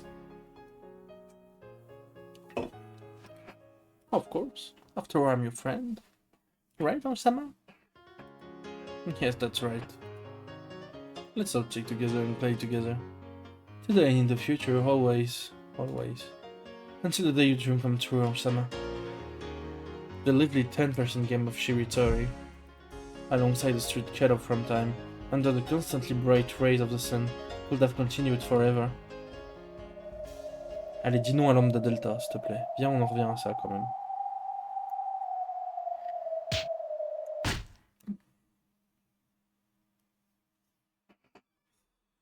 Oh non. Le bullying. Wait, seriously? What's going on, Ushuramiya-san? In the end, I wasn't able to get a very good grade on my test. I tried memorizing things in my own way. But if you could manage anything by cramming the night before a test, no one will ever worry about tests. Normally, when you know the problems beforehand, you should be able to pass easily, right? Easily. It's true that we didn't go so far as to write the answers into the blanks for you. Why don't you study at least that much? What the hell? Come on, are you serious? I can't believe it. They're almost all wrong, aren't they? Did you really study properly? More or less. This isn't what you call more or less, Ushuramiya. It's so horrible that's to make me dizzy, okay? Oh god, please forgive her for getting a miserable grade on such an easy test, and for making the average score for the entire class plummet. The same test had been given in another class first. The test paper has been obtained, so the average score for our class had been unusually high.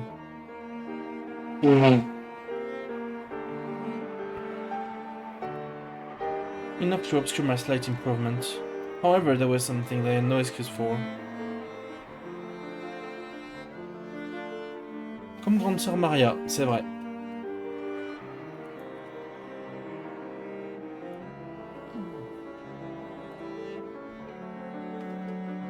But I hadn't go that far. After that day, I spent the whole time having fun playing Shiritori with the seven sisters Sakutaro and Oni-chan. As expected, the winner had been Maria Oni-chan. She was a strong player thanks to her wide knowledge of trivia. Sakutaro had gotten the punishment game. He spent the whole time cheering for everyone's answer, completely forgetting to think of any himself. Because of that, he'd been squished by the seven sisters. Non, je pense qu'elle est très bien toute seule en vrai. À mon humble avis, hein.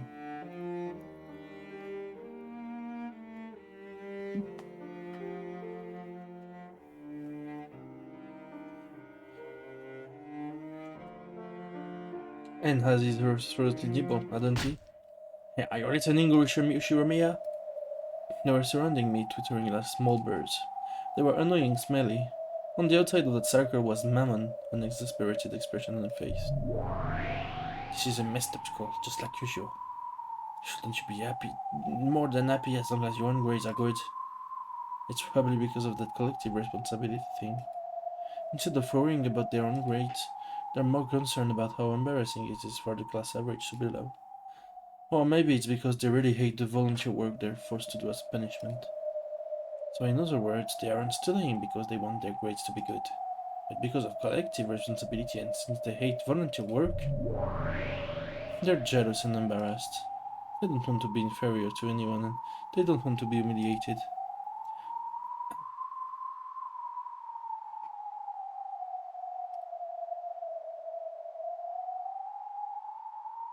Hop là.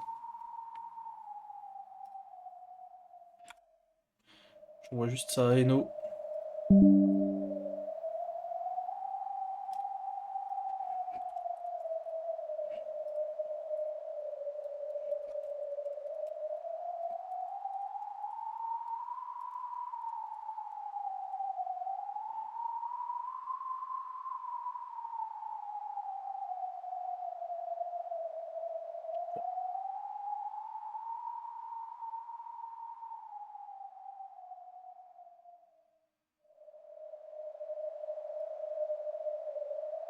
They don't want to be inferior to anyone, and they don't want to be humiliated. That's the only feeling that drives them to study.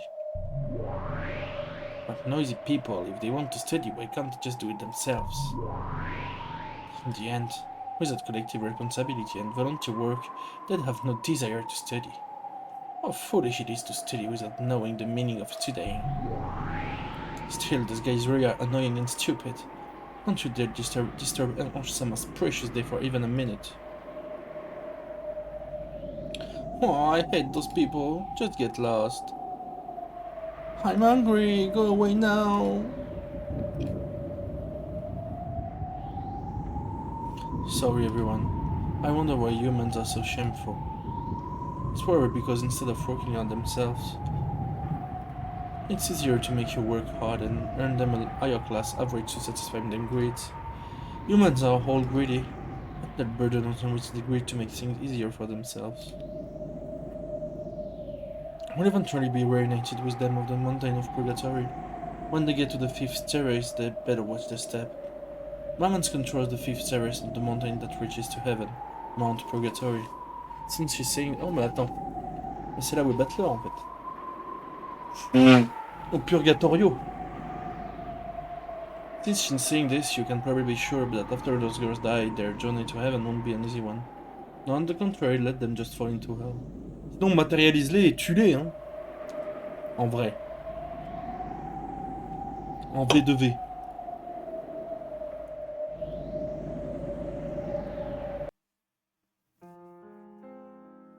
The class committee went on to the student council and applied to use the classroom during lunch and after school.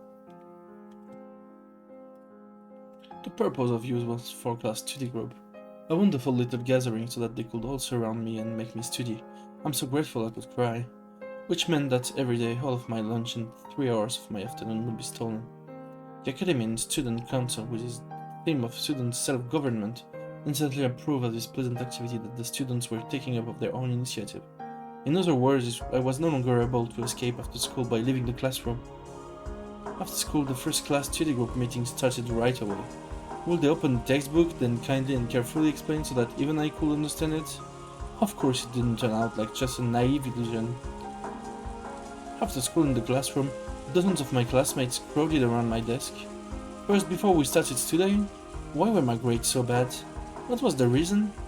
It was decided that we couldn't start until I could clearly answer those questions, become aware of the problem, and show regret for my action. Of course, there's no way for me to respond when asked a question like that.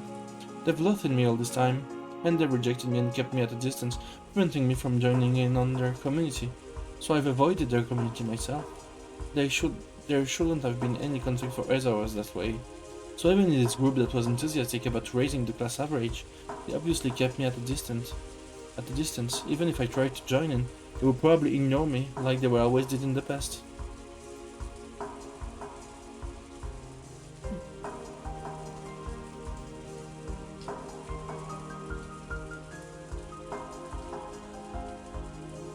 If you just ask it, we will talk you whatever you wanted. Right? Right. They were getting themselves all worked up. Vraiment la classe de salopards, hein.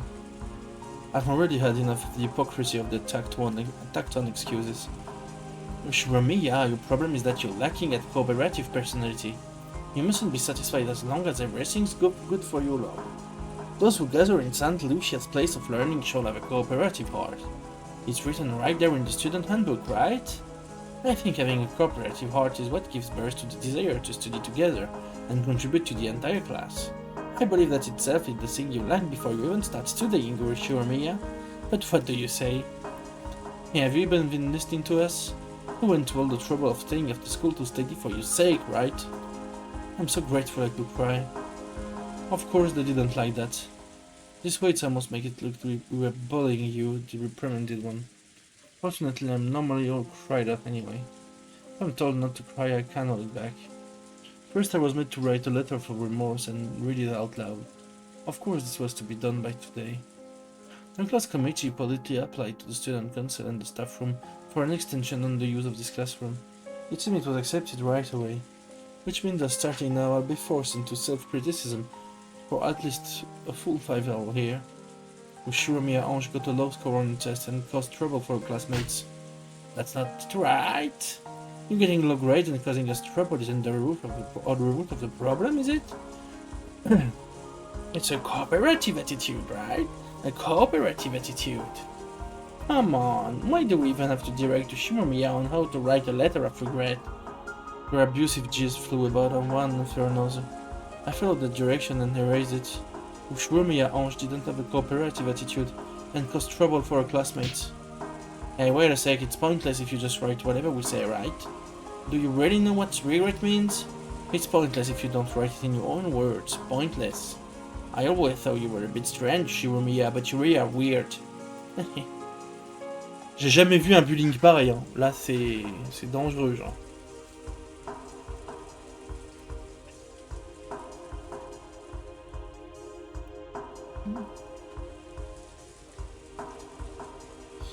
Ça, on fait un hanche-patte. Pardon, j'ai pas lu cette phrase. I was coerced into writing a paragraph that humiliated myself. Mais c'est vraiment hanche-patte là.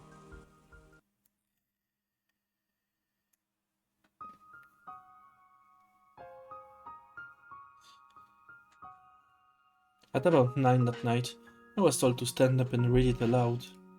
The contents were smeared back with tears and eraser marks.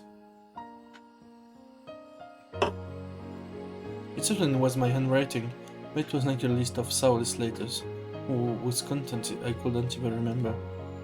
Everything had been copied down according to their orders, so while I had been the one to write the letters, they weren't my words. I'd been coerced into writing them down and even coerced into reading them aloud. Even after all this time, I was surprised to learn that, beyond just ignoring people and hiding their things, there are other ways to bully people. Hey, read it aloud quickly. Look how many people are staying this late just for you, Shiramiya. Why not thank us a little? Isn't the fact that she doesn't feel gratitude a sign that she doesn't have a scrap of cooperative attitude? It's okay, Shiramiya, we'll always be with you from now on. Why not study with us and remake yourself? Okay? As I stood by my seat, surrounded by them, I dropped my gaze toward the blackened page, and then I spoke those humiliating words. But right away, just threw at me saying that they couldn't hear and to speak up. I can't read it. I had no idea that being forced to read a paragraph humiliating me would be so painful. My throat shook. My fingertips shook. The paragraph of humiliation written by my own handwriting made my hide burn with a hot liquid. So my words blurred and twisted. I saw the girls surrounding me twist and bend. I saw them twist and bend to the impression I had of them. In other words, that was my true field of vision. Beyond the twisted crowd of people, I could see my friends. On voit les bouler, genre. Compassion could be seen in all of their eyes. Ange, stay strong. Who do you? Maria Onichan and Sakutaro were looking at me with sad eyes. Probably because they realized that even cheap words of compassion will hurt me. They kept alternating between trying to say something and hanging their heads. Tu te fais bully? Arrête. What's the hell wrong with these people? They're just the worst!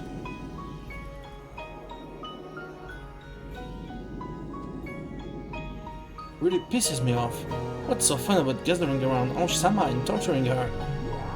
It's a resentment they can't voice despite their jealousy. They don't care who it hurts as long as they can let out.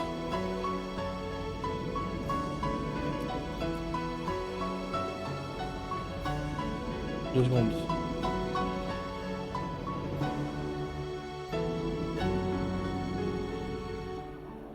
Deux secondes, j'ai un drop.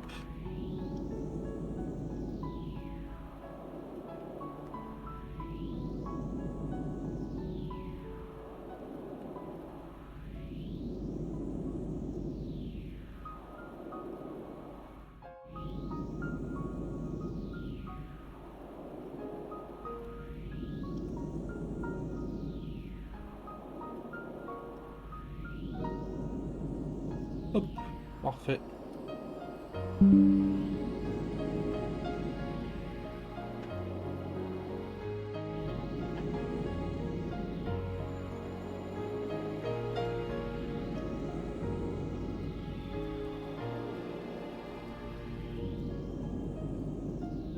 On va juste ça.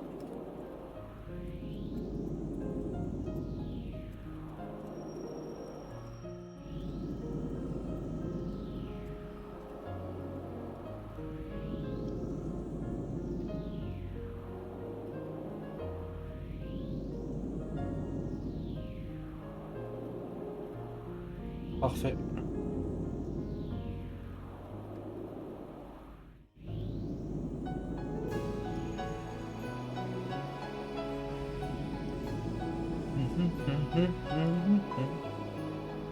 What horrible people. Or-sama, in this kind of situation, it's okay to go mad with rage for your own honor's sakes. Anger is an appropriate emotion and an appropriate reaction. If you don't get mad now, when will you get mad? Stop it, don't stir Ange-sama up with cheap anger.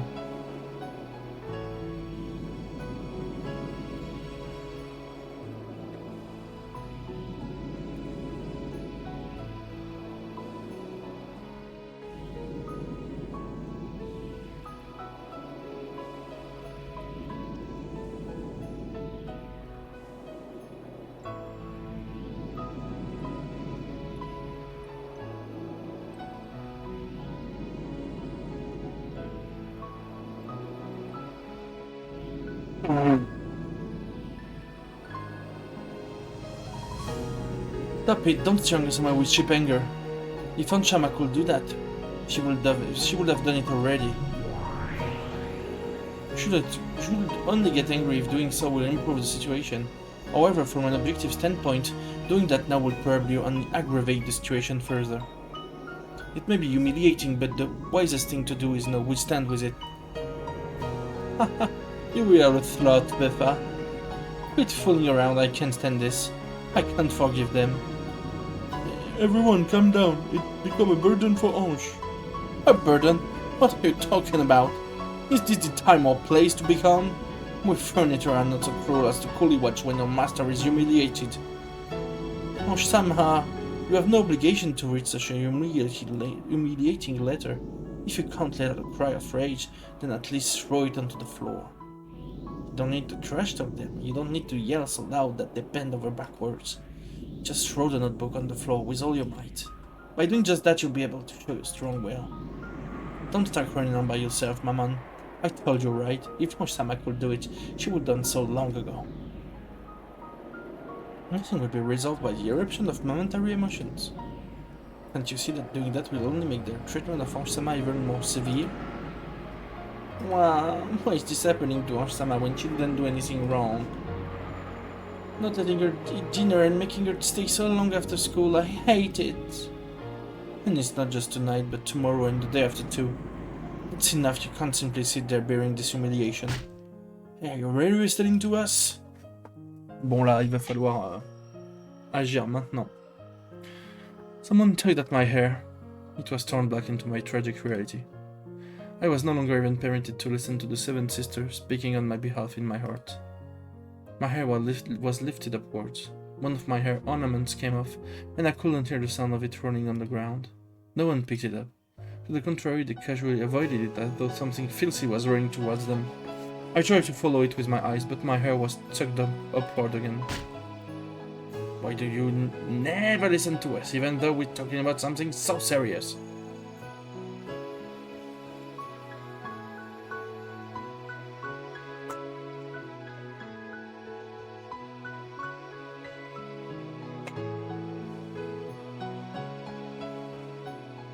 Pardon, voilà, calme.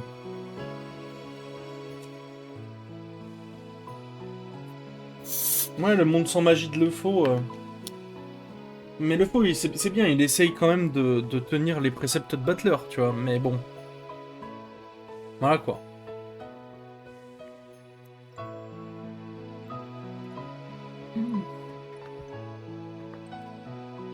In one ear and out the other it is. Does anything get into that thick skull of yours? Get a grip, okay? Are you really conscious of the trouble you're causing us? You aren't going to start saying that you just wrote it grudgingly because we told you to, right? Until you really show regret of your own will, this seriously isn't gonna end, okay? It's not just for today. It'll seriously keep on going tomorrow and the day after, you see? Don't you play for us, fool, okay? I mean, why are you still even alive?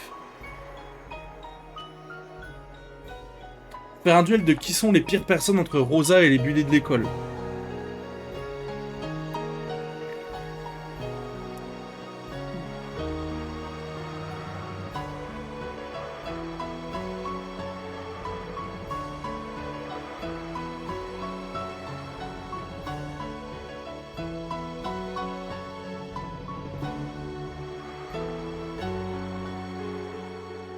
C'est parce que pourquoi il y a Jockey Music là. Qui a fait ça?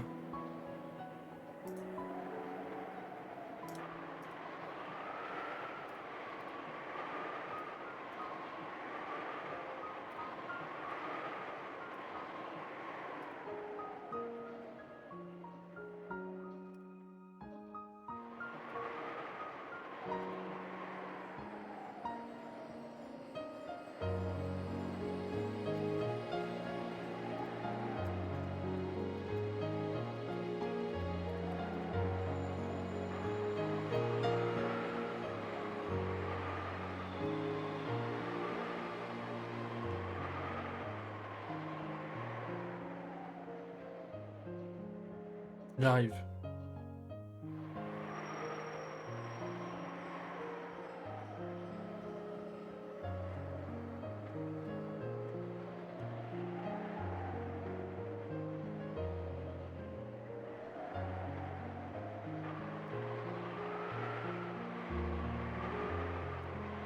Pas grave. Okay, donc why you still even alive?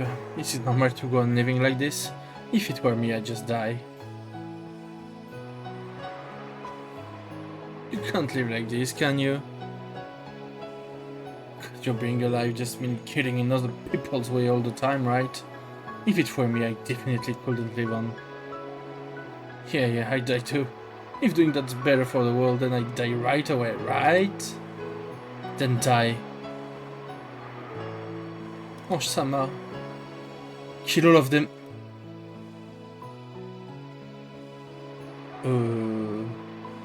I was not familiar with your game. Comment ça?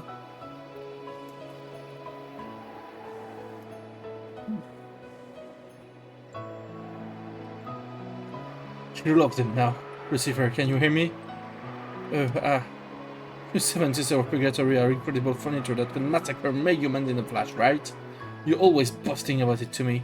Then do it. Massacre them right now. Right here, right now. Well? For some reason, Lucifer hesitated. Why?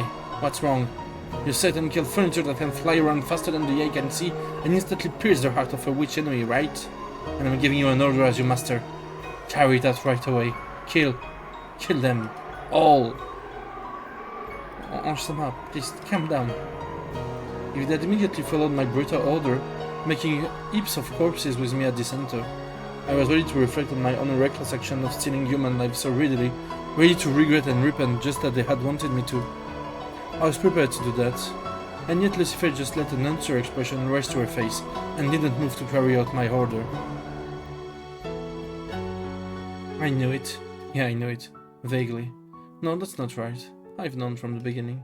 I've known that magic was all empty this whole time, haven't I?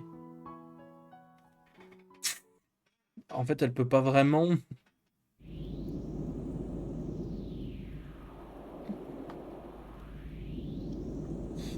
Ah, est-ce que c'est pas le moment où elle s'est détachée d'elle, du coup? Des sept sœurs? The seven sisters of purgatory? Yeah, right. Stupid, so pointless. I've known it in the whole time. Oh-sama. Ah! I glare into the worthless Lucifer's eyes, and pain seemed to be accompanying that gaze. I saw she was being assaulted with a violent headache. Lucifer grasped her head with both arms, but it looked like she couldn't tear her eyes off my gaze. She was assaulted with a pain that grew more and more violent. Yeah! Muda. I hate you. Disappear. You're nothing but a delusion inside my head. Hopelessness and disappointment. Resignation and a dream's end. A cracking sound like you heard from a frozen lake's surface during a freeze winter rang out just once. At the same time, Lucifer's form, which was being tormented by violent pain, stiffened in place and grew cloudy. It was almost as though such beautifully polished glass windows has been ruthlessly smashed and turned with white form into the countless fissures. And that was an accurate analogy. At some point, Lucifer's form had turned into a glass ornament of the same shape.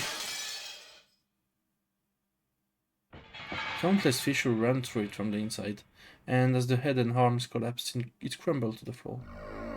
Ik? Lucini? Who's the second sister? Leviathan? Carry out my orders. Massacre them right now. No, Oh-sama. Please, calm your heart and listen. I'm not looking for excuses or backtalk or an answer. I want nothing more than a swift confirmation of my order to eradicate the girls who are humiliating me. If you're going to say anything else, there's no need for me to listen until the end. After Leviathan also turned white due to countless cracks throughout her whole body, she fell over backwards, splitting into separate parts along her neck, hips and arms. If she'd been smashed to bits and lost her original form, it probably wouldn't have seemed so brutal. So seeing the two of them all three left over made the remaining younger sister shake even harder. Why won't you listen to my orders? Why? My apologies here. Under the current condition, the anti-magic war is extremely strong and... What's that? You can do it because humans are here? That's your logic? Isn't killing human what you do? If you can do that, then what use are you as furniture? Die. Hey, please spare me, Oh-sama. C'est... Ouais. Ouais.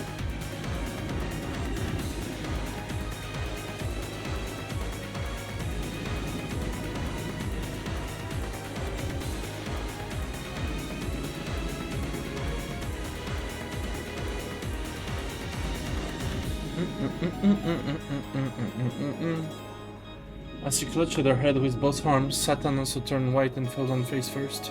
Apparently the neck is the most slender part after all. Her head slid off and rolled over to Belphegor's feet. You can't do it because there are too many humans. Then later on I call them into the shadows one by one. And you can make a bloodbath of all them, right? With your current magical power, it may be easy for you to converse with us.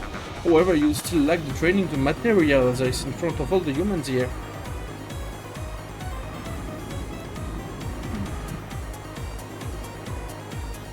I deeply understand your anger, but even if you could use us to attack and murder everyone here, that would only make your situation worse.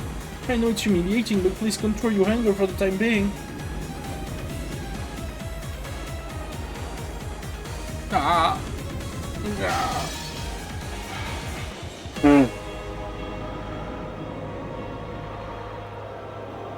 Will I get the same answer from the next three?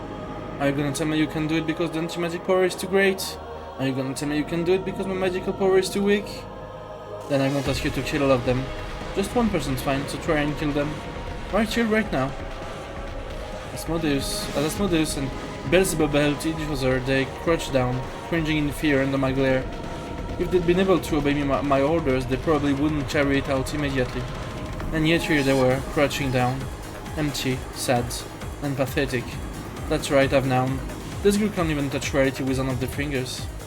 No, Bells, I'm scared, Bells. Oh, someone spare us, I don't wanna die. Die, useless furniture. Why are you guys even alive? Why are you alive when your lives are worthless?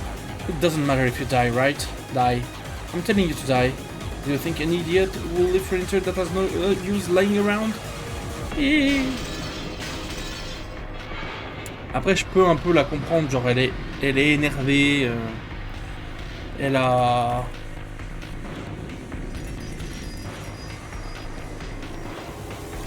T'inquiète GLF, j'ai mis un message dans mon général. Je focus Umineko, je cours vers la fin d'Umineko et après je pull 64.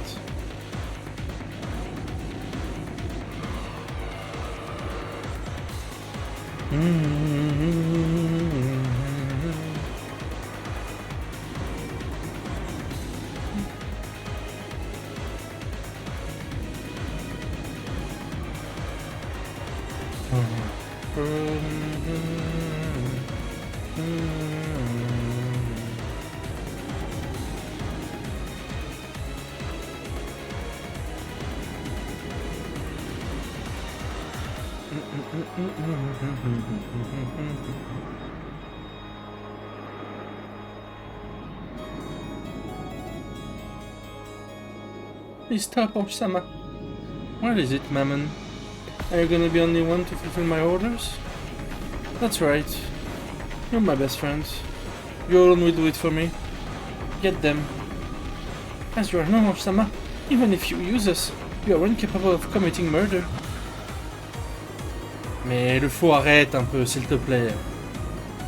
Quand il y a un drop, je regarde, c'est tout. Oh, il y a un Skelerex! MDR. It's really too duty to everything the master can do. Things that even the master can do, we can do.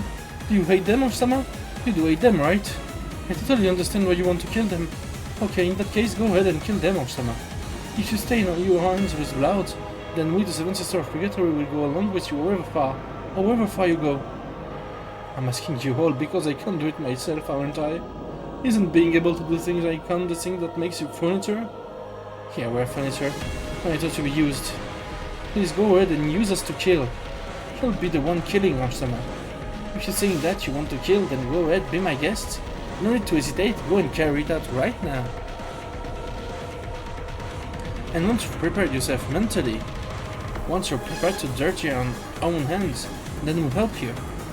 But you haven't done that, Osama. Don't speak, furniture, you delusion. I get it already, you don't have to tell me. The people can do anything. You're nothing more than my delusions, illusions, daydreams. I haven't had a single friend from the very beginning. You're just a phantom, pretend friend I created in my heart, in my isolation, right? I've known from the very beginning. Yeah, that's right. We're an illusion inside your head, Oxtama, but so what? Yes, that's true. We just imagine your friends created to soothe lonely Oxtama's heart because she doesn't have a single friend, but so what? Putain, la conversation est tellement dure en vrai. If you want to look at reality, just look at it. You can stop looking at us and return to being surrounded and basked with jeering over there. Come on, go back. Welcome home to reality.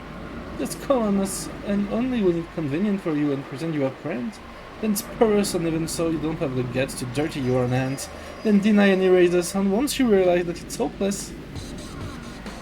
Mammon, mais les termes sont phénoménaux par contre. Faites une statue à Mammon, s'il vous plaît. Yes, please enjoy it. And live with a shriek of anguish, just like you want, Osama. Just copy the jeering that you're being showered with right now, and do the same to us to get it off your chest. That's also furniture's duty. Getting slammed against the floor when someone pissed off is also a chair's important duty. If that talent can absorb their master's bad mood even for an instant, they can be in a greater honor for furniture. Kill me, deny me, first and find a friend. At the end, Mammon had a mocking expression on her face, but for some reason it looked splashed with tears.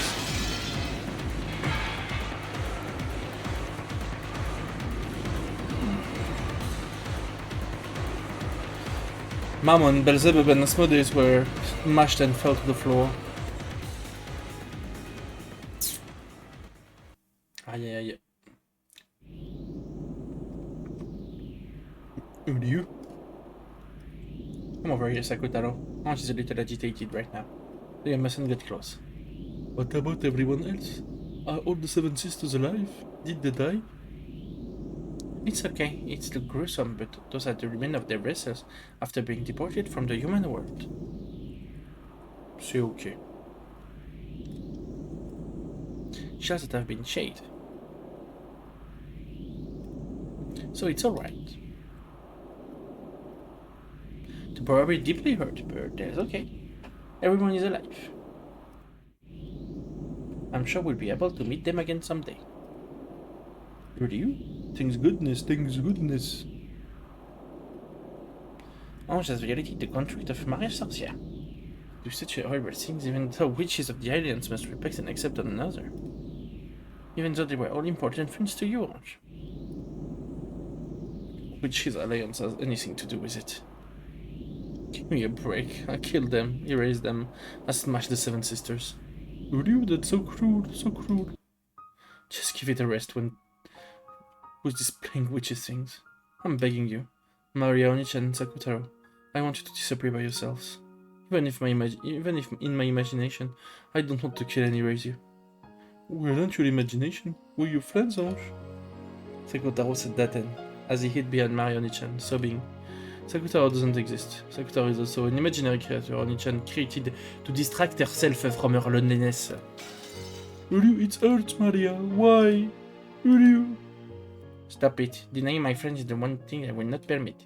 The same power that had smashed the 7 sisters was probably eating into Sakutaro as well. But Maria Onichan was apparently protecting him with some other power.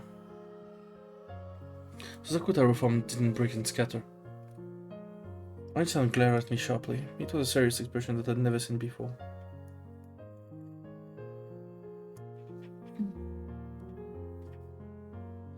Sakutaro is my furniture. You cannot erase him, Honge. However, trying to deny someone the greatest form of scorn from a witch. Sakutaro didn't exist from the very beginning. He's just a lion stuffed animal. A phantom you personified with a delusion inside your own mind. That's not true. Sakutaro is my friend. He was a stuffed animal once, but no, he isn't. No, he's a stuffed animal. A stuffed animal made of cloth and cotton. He can't move or talk by himself. You're just talking for him like a ventriloquist, right? You call that magic? You call that a witch? You call that a friend? I can't accept that. Ryu, am I not me? Am I just a stuffed animal that can't really talk and not Maria's friend? Ça me fait de la peine. Tout me fait de la peine en fait. Ryu? As so struck with a high fever, Sakutaro awakened by bit. As he clung to Onichan's body, he did all cold to continue standing, but his body began to gradually slip down. As it did, Onichan held him, yelling at me as tears streamed down her face. Stop it! Don't burn Sakutaro with the magic-resistant toxin! Don't bully him! Don't insult him! Don't deny him! Marioni-chan, you're so weird. There is no Sakutaro. Stuffed animals are stuffed animals. I learned from Mama that they're made of cloth and cotton. There's no way they can walk or talk. Sakutaro! Sakutaro! Oh, elle a perdu ses habits carrément. Ah non, non, c'est un flashback. You aren't a stuffed animal. You aren't a stuffed animal. You're a friend. Wow. Ah, c'est quand elle l'a perdu. Instead of playing with stuffed animal, it's better to play outside with everyone. I'm bored with stuffed animal already. En gros, c'est des souvenirs de son propre bullying, quoi. Ça, c'est le chapitre du bullying, quoi.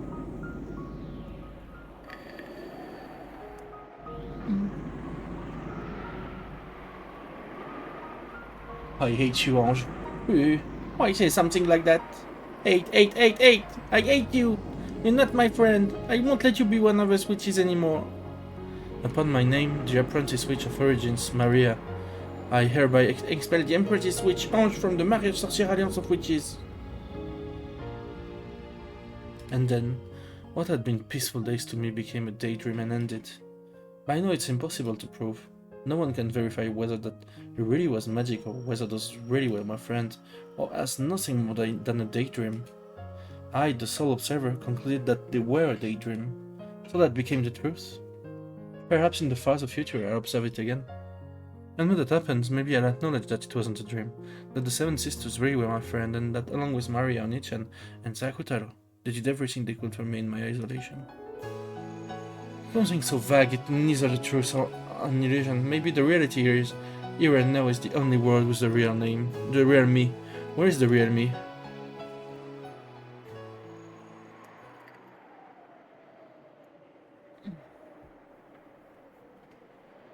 The person standing amidst the girl exposed wreckage that resembles broken glass sculptures. That girl so breathing harshly, her shoulders heaving, isn't me. I'm over there. The mid surrounded by a crowd and being showered by jeers, and was hanging her head, her eyes red.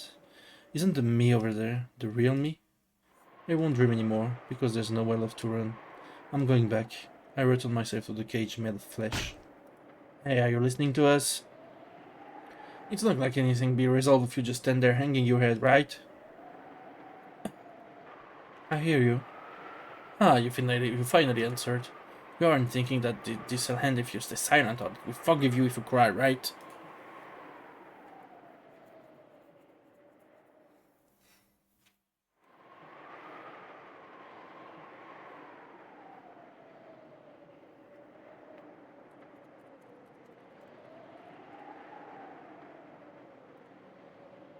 We're asking if you were aware. We're asking if you were aware of the trouble you're causing those around you.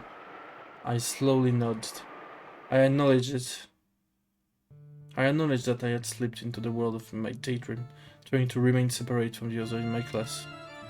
To separate myself from and disgrace those sisters who spoke to me with reliable and kind words, despite being totally unable to help where I really wanted them to. I acknowledged that I, Ushurumi Yahansh, do not have a cooperative attitude and cause trouble for my classmates. There is nothing to blame for that except my excessive inferiority complex towards all of my classmates because of my inability to study. And it's a shame that I'm alive.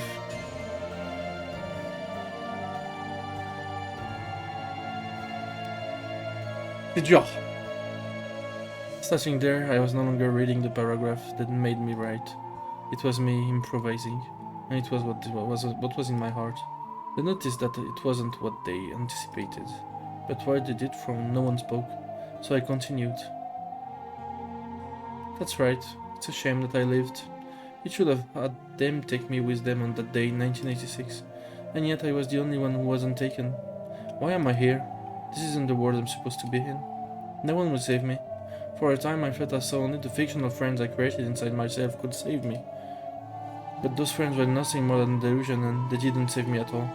After all, this isn't a world of imagination, but a world of reality. So in short, up until today, I've been having the same daydream. I hated my real classmate and only lived by interacting with the friends in my mind. Just now I split up with those friends. So I am here. I have no family. I've thrown my friend away too. There's no longer anything left for me. Why haven't I died? Someone asked that a short while ago. I think they're right. Why am I alive? I should have died in the year 1986. No, I must really have died. And yet my dead soul is still locked up inside this cage of flesh. So I ask someone. If no one answers, I do it myself. Please, let me die.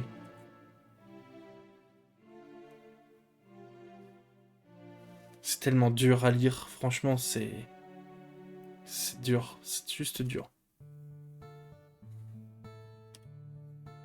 Wow.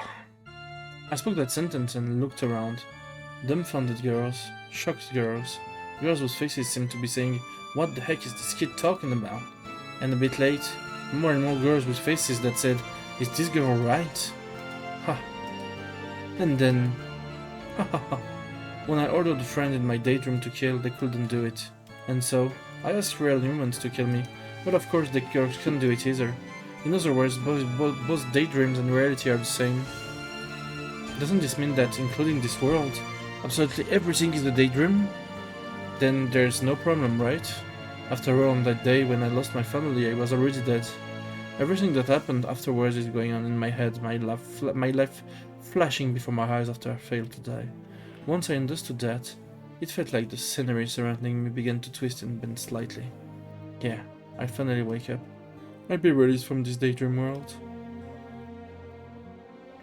I feel my consciousness sliding away. That's alright. Fade farther and farther away and take me to my family. Then, no matter what happens in this twisted, stale world, I won't mind it at all. I saw the crowd get pushed aside as a teacher stepped in. Perhaps the teacher doing the rounds happened to notice a strange disturbance. The teacher was vigorously shouting something, moving to protect me. Watching that, I knew that an ally had appeared for me, even if there was only one, and I felt my awareness return very slightly.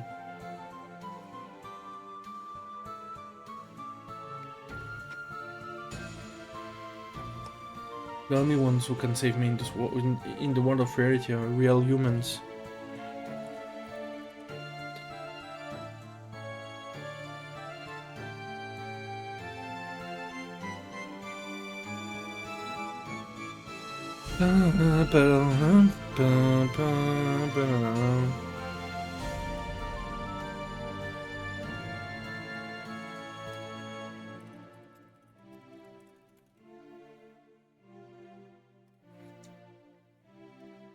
Never again will I seek rescue from daydreams.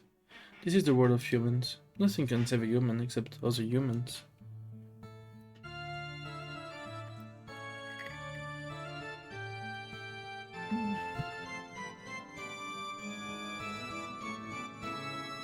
I see. If that's what you think, then that's your world, Ange.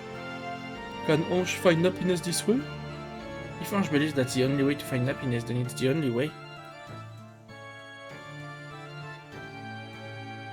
If she can't accept the bluebird in the cage for what it is, then she must go and search forever. Are you, Maria, are you breaking off relations with Ange? No, nothing like that. I only did that because that was Ange wanted. We witches are sometimes persecuted. However, we always remain by everyone's side, and our aid can always be asked for. Will the day come when Ange will play with us once again? Maybe. Or she might forget, and it never comes. In the human world, we call that growing up and saying goodbye to your shadow self. Still, if Ange just remembers, we'll always be by her side, and until then, we'll be waiting. Non mais du coup la magie existe pas parce que tu abandonnes tes rêves d'enfant, c'est dans ta tête et tout quoi. Je comprends.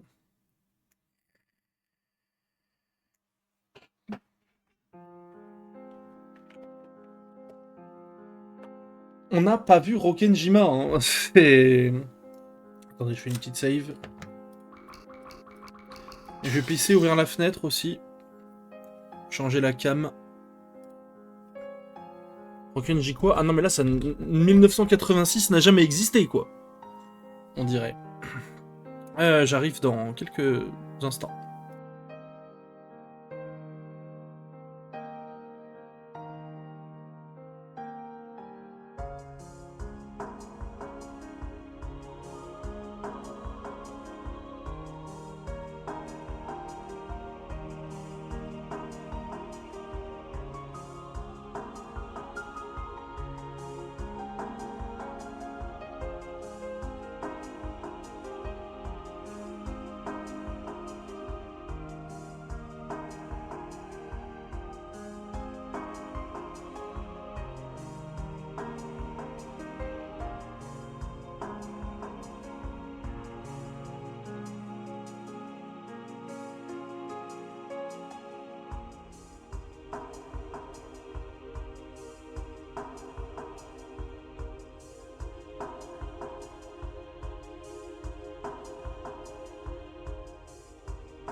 Relais guys.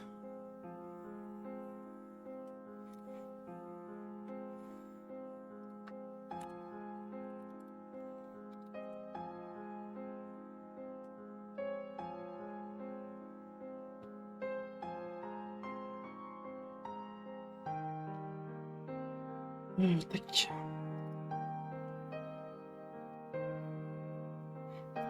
Je remets la cam.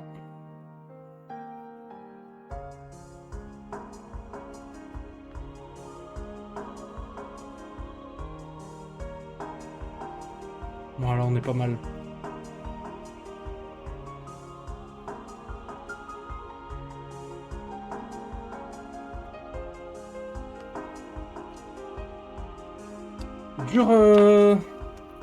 Dur à tank les dialogues là. Hein. Le passé de hanche, c'est...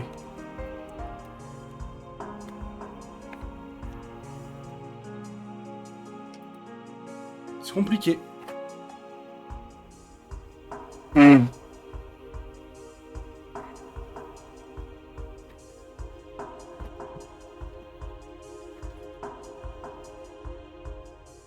Mais bon, on va faire avec et se battre avec elle. Hein. Y a pas le choix. Ulu? Maria, answer me. Ulu?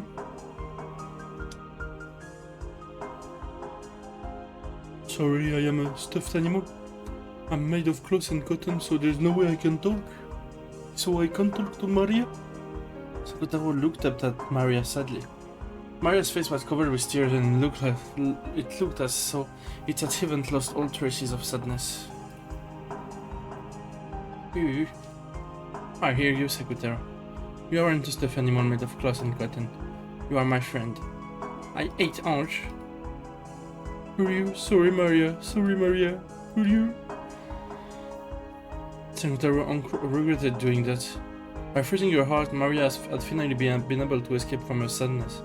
By speaking up and calling her back, it caused her to be overwhelmed with sadness again.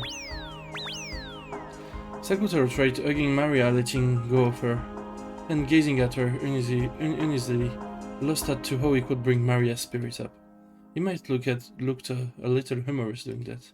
In the end, that was enough to distract Maria from her sadness. Sorry, crying won't help anything anymore. You got in a fight with Ange, but you still have a lot of friends, Maria. I'm not the only one. Everyone's here. Sakusuke and Sakukichi, the animal band, and many more.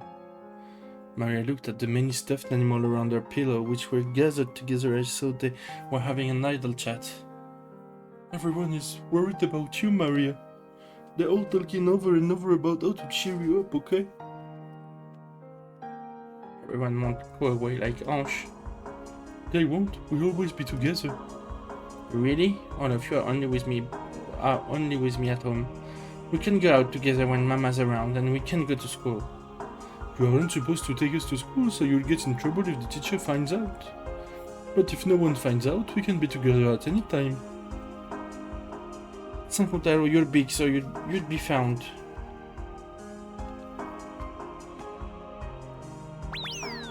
You can take one of the kids that are small enough to walk around with. For example, what about them? If you take the friends in the forest band, look, they're small, so you can hide them in your pocket.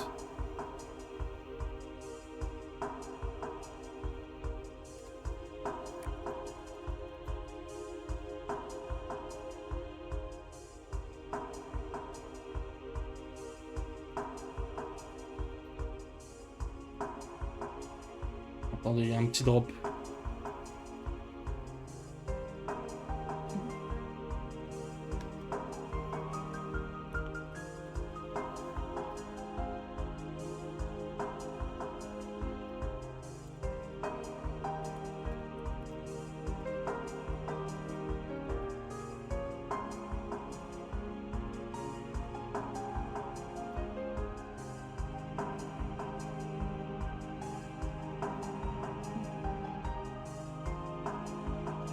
J'ai pas vu le message de Lele, mais du coup...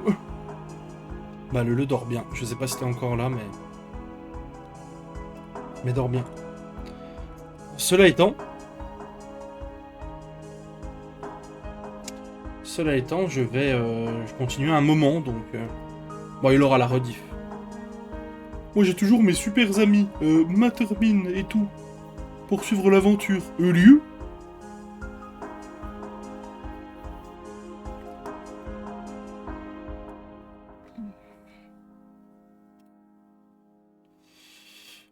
Mattermine, lieu There's a lot of them in the band. I can't fit them all in my pocket.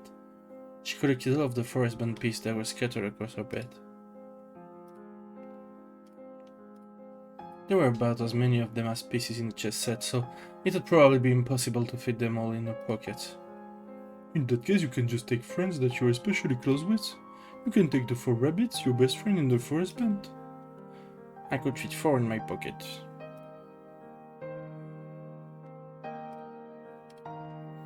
Yeah, this way they won't be found. No, you won't be alone even at school, Maria. Those kids will be with you even when I can't go. Yeah, maybe I won't be lonely that way. Maybe I can hold out until coming home from school. As long as we aren't found by the teacher and Mama, we can be with you at any time. So let's be together, play together forever. We definitely won't leave you all alone, Maria. Will you? Maria's expression finally regained a little of its brightness. That's right, in the beginning Maria's world didn't have Ange in it. Even without Ange it was fun with everyone. And yet, strangely enough, it suddenly became sad without Ange, who had come in at the end.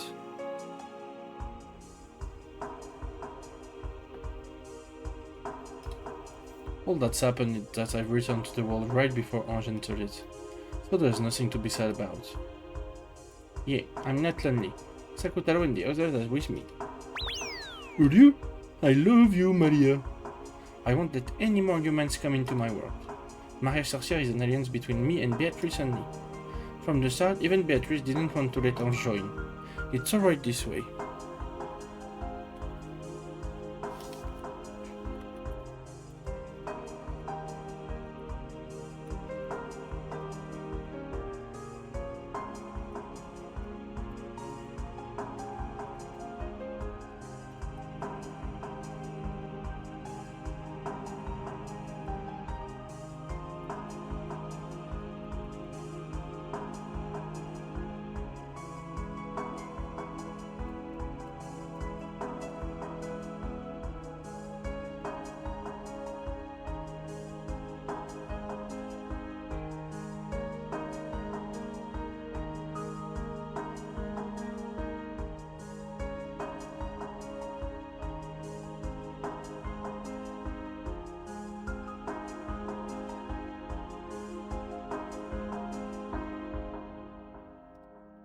Ange was still too young. For now, until you can be friends with Ange again, I think it's okay to forget about it. You can play together once you've regained your high spirits, Maria. Until then, all of us will be by your side.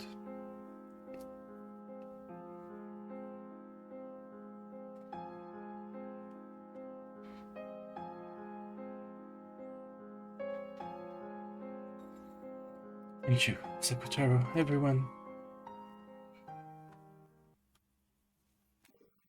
Then Maria once again regained her former world. Ah, on revient à Rokenjima peut-être.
She regained the world that wasn't lonely, where she was surrounded by many friends. Just like usual, she didn't have any human friend at school, but her magic friends were always with her.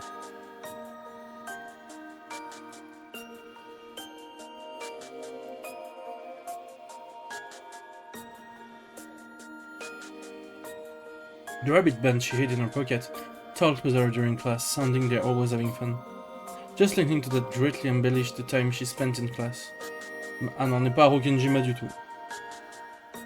Maria made it so that as long as Mama and the teacher didn't find out, her other friends could always be with her.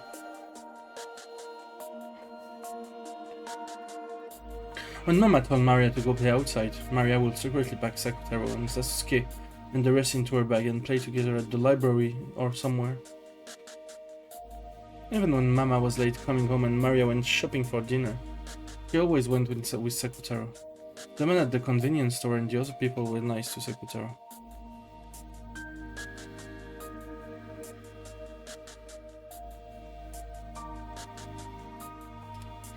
He sometimes gave a second person free for Maria and Sakutaro.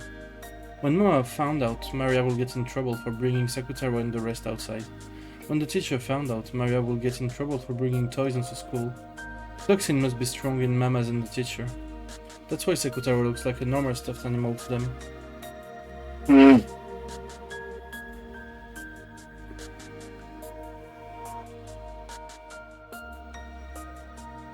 After all, the convenience store man and the others say hello to Sakutaro. Not all humans are hopeless. There are tons of people who, unlike Ange and Mama and teacher, can say hello to magic friends like I can. Oh, Maria-chan, welcome. Was your Mama late coming home tonight too? Yeah, but I've got Sakutaro, so I'm not lonely. Right, Sakutaro? Really? It's not just Sakutaro today. Some other friends came too? What other friend it is? What kind of friend did you bring today? Today the rabbits from the forest band are also with me. Look in my pocket. Maria began to line up 4 ceramic rabbits down onto the register. As the owner of the shop looked at it smiling, he sent a signal to a part-timer with his chin. Then the sign on the other register that said close was taken down, and a voice called out for everyone to move over there. All of the people in line behind Maria lined up behind that one. I see, you do have a lot of friends, Maria-chan. But I hope your Mama comes home soon. Mama's busy with work again, so she's spending the night at the company. It's been very busy lately. She hasn't been very able to get much time to talk to me on the telephone. I'm not lonely. I've got Sakutaro and the rest. Right? Do you? I've even got all the rabbits from the band. Look. QQ. Is QQ the sound a rabbit makes? I have never heard that. After smiling at Sakutaro, who was poking his head out of her knapsack, he played around with the rabbit band on the register, making them frolic around. Although the shop manager gazed at this pleasantly, he had a slightly pitying look on his face. This was apparently a single mother household where the mother has to work hard and couldn't come home very often.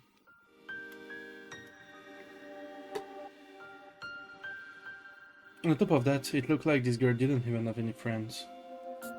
As he watched her play around happily with her dolls and claimed that she wasn't lonely despite everything, he couldn't help but feel a kind of compassion. And actually this wasn't limited to him alone. Maria had become quite famous in this shopping district. Maria-chan, you'll eat some udon every once in a while. If you don't eat your eggs and fish paste, you won't get big. Can get a cream roll? Really? If you don't eat certain things, you won't get big. How about udon for today?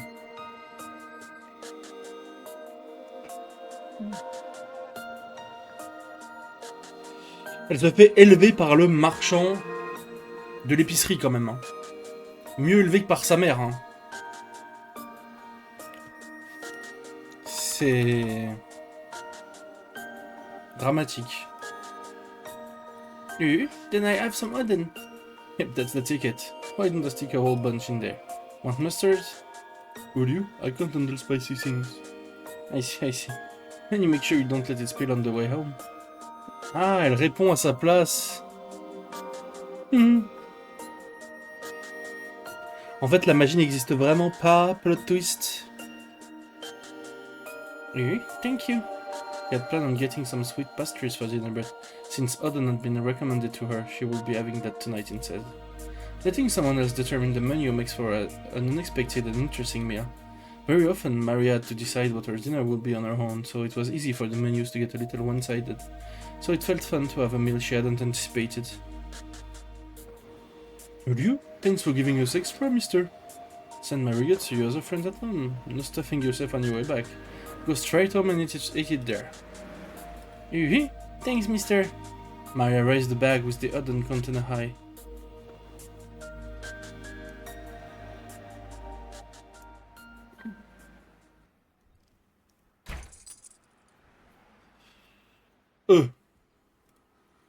Eh? Will you? What is it, Maria? The key isn't in my pocket. Standing in front of the door to her house, Maria searched all over her body. The key to the house wasn't there. She always methodically put it in the same pocket, so there was no way he had put it in another pocket, but she searched her whole body just in case. Unsurprisingly, it wasn't there. Did you drop it when you took your wallet out? No. When I took my wallet out, I definitely felt it. I also felt it when I searched my pocket partway here. It was there until partway. I didn't drop it. Even though the late autumn wind had been bearable when Maria had been thinking of returning home, where the heather was, know that she was confused and had lost her key, that wind tormented her. But no matter how hard she searched, she couldn't find her key. She turned out all her pockets and even tried taking off a jacket and eating it, but not to avail. Of course, she also turned the knapsack secretary was in upside down, but the key didn't come out. Something that should have been there wasn't where it was supposed to be. Why isn't the key there? Why, when it didn't do anything wrong? Why isn't it? Why? Why? Maria was cold and frustrated and angry, and she stamped on the ground. The bottom of her foot throbbed, but that didn't lessen her frustration. At the same time, her tears poured out. It wasn't her fault, so it was someone else's fault. But Maria didn't know who that someone was, and could do nothing but continue to let out a moan of anger. Ryu, I'm sure you dropped it partway. Let's look for it, okay? Let's return on the road we came by and search, okay? Even though I went to all the trouble of being good and got egg and stuff for free, I won't be able to eat it while it's hot. Elle a pas de micro-ondes.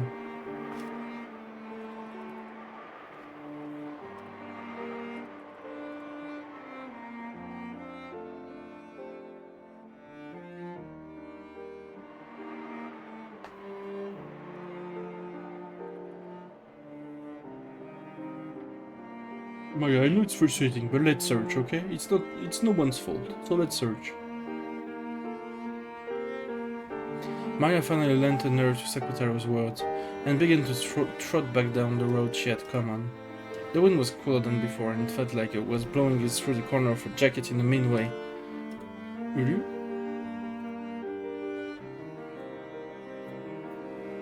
Let's watch our feet closely and search, okay? Then let's get home quickly, then the heater warms us up, and eat Odin, alright? I'm sure it'll be delicious.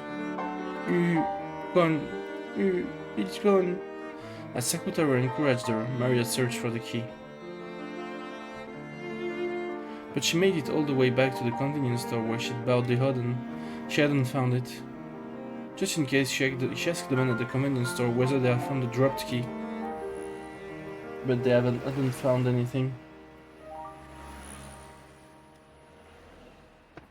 One more time she returned home, paying close attention to the area around her feet. But unsurprisingly, she didn't find it. She was no longer frustrated enough to stomp her feet, but hot tears dripped down her face. The Odin had cooled down completely. Even though she had been told it would be delicious when warm, she hadn't been able to eat it, even though that man has given her so much free stuff. Will you? Don't cry, Mama isn't coming back tonight. Let's do our best and search.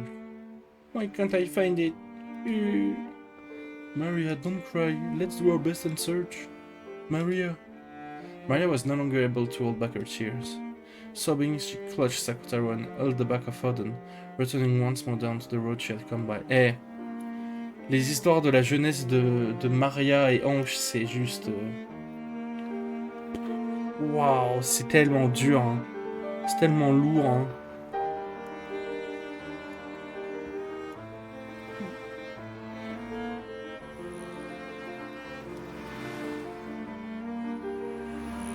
Perhaps because more and more houses and stores had turned the light off by now, it was even darker and harder to search than before.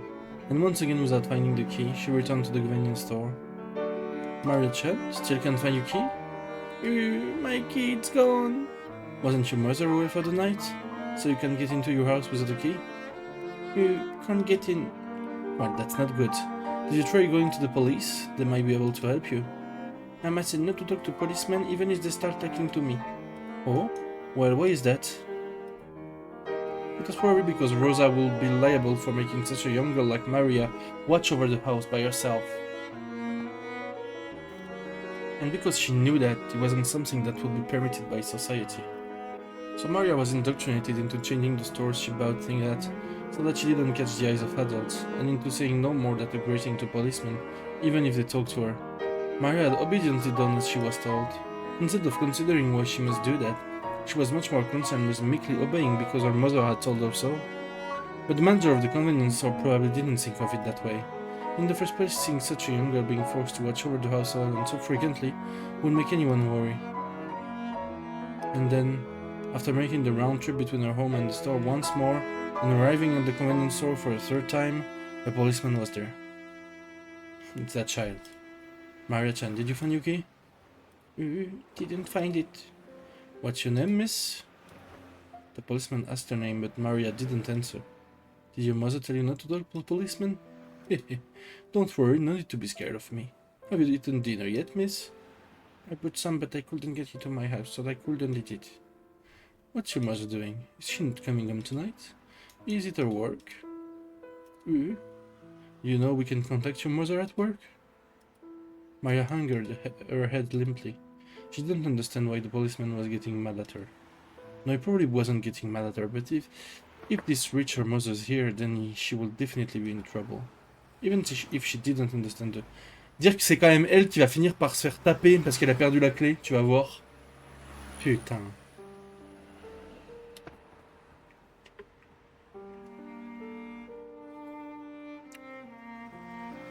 But the policeman wouldn't let Maria go, and her head was swimming from hunger.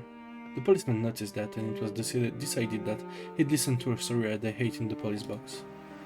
Maria was taken to the police box. She had her oven heated in a microwave oven, and even salty rice cakes and hot tea were brought out for her. She had been told not to talk to policemen, but after being asked about Sakutaro, she responded, starting to feel that it wasn't a bad person. And anyway, she wouldn't be able to return home now, so she didn't know what to do. She told him Mama's work phone number, which she had been told to tell no one, and to use only in a very, very serious situation. In the tatami room inside the police box, as she ate the oden that was so hot, it felt like it would burn her. She watched the policeman making the phone call, lazily thinking, I'm probably gonna get in trouble. Will Mama get mad at me? Will you?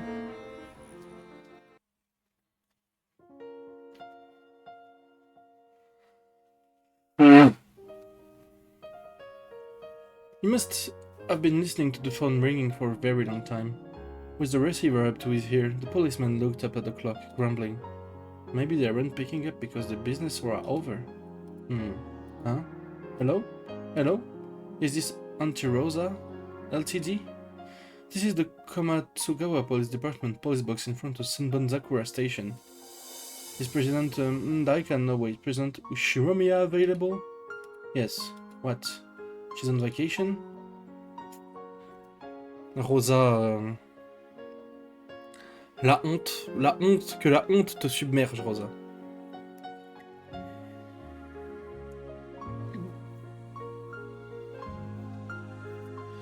Yes. Starting yesterday, the president had been on a 3-day vacation. Is there some business you have with her?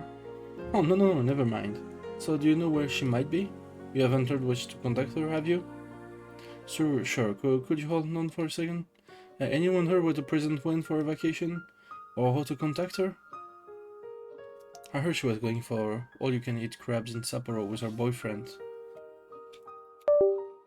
Oh, attendez. Ma souris s'est déco. Et c'est éreintant, genre. Oh, I'm sure such a cold place will do wonders for shrinking the distance between them, don't you? I haven't heard how to contact them. Yep, understood. Hello. I heard she went to Sapporo, but I'm not sure about how to reach her. Should I take a message? I see. What a shame. Well, then, if you manage to get in touch with her again, could you tell her what we called? Sure, yes.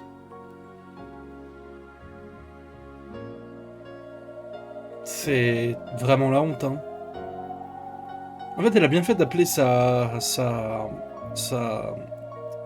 entreprise anti-Rosa, hein. C'est vraiment, faut être anti-Rosa à fond, hein. Quelle sale merde, quoi.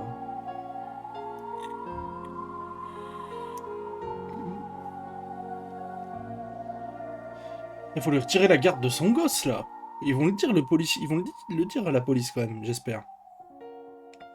After that, I was taken to the police department, which was even bigger, and ended up spending the night there. Then they asked me various things about myself. A lady who called herself the district welfare officer came by and asked about a lot of things, and I was told, you poor thing. When I heard that, I learned for the first time.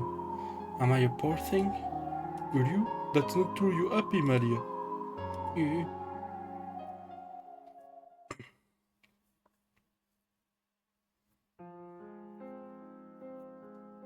La honte. Voilà. Et c'est elle qui va être énervée. Voilà.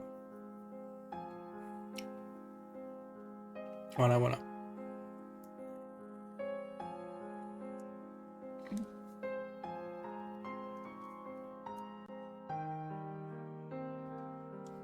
Then Rosa came back.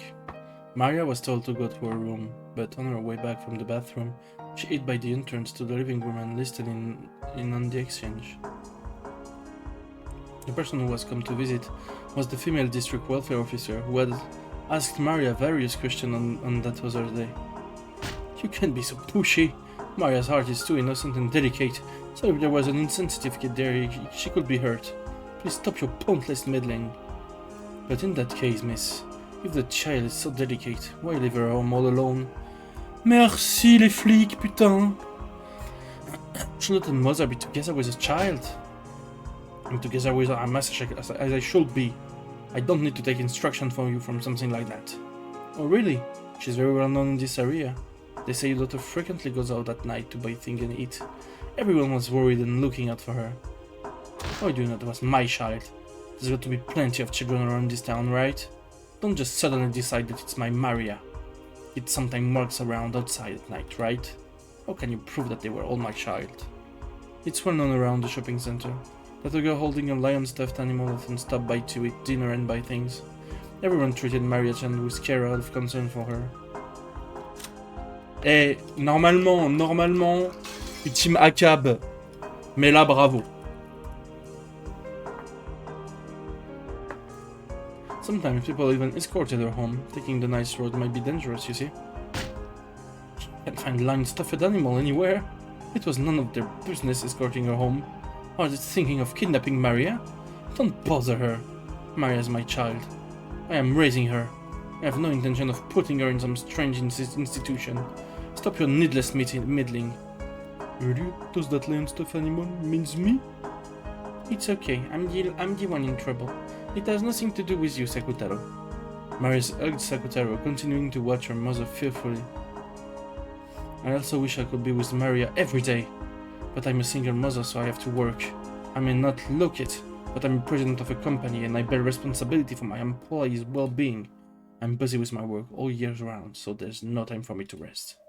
Really? But you've been on vacation these last 3 days, haven't you? I've not been on vacation. I've stayed at my company all night, working. There's a mountain of matters to be taken care of that of the other unreliable employees can handle. Why are you lying like that? Someone from your company said that you were taking a 3 days vacation, you see? You went to Hokkaido with your boyfriend, right? Leaving your daughter by herself for 3 whole days. I don't know anything about this boyfriend, I don't know anything about Hokkaido. Where are you getting this nonsense? C'est de pire en pire, parce qu'elle ment à la police en fait, c'est les bas-fonds. C'est les bas-fonds de l'humanité en fait.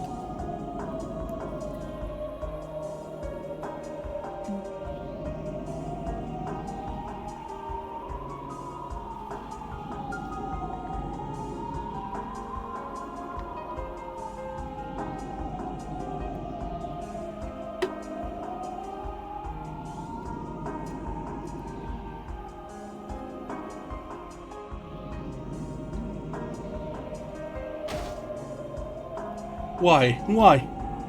Do you have any proof? What the hell, don't just start butting in on someone else's family matters. I love Maria, I have my own way of loving her, so just keep your mouth shut.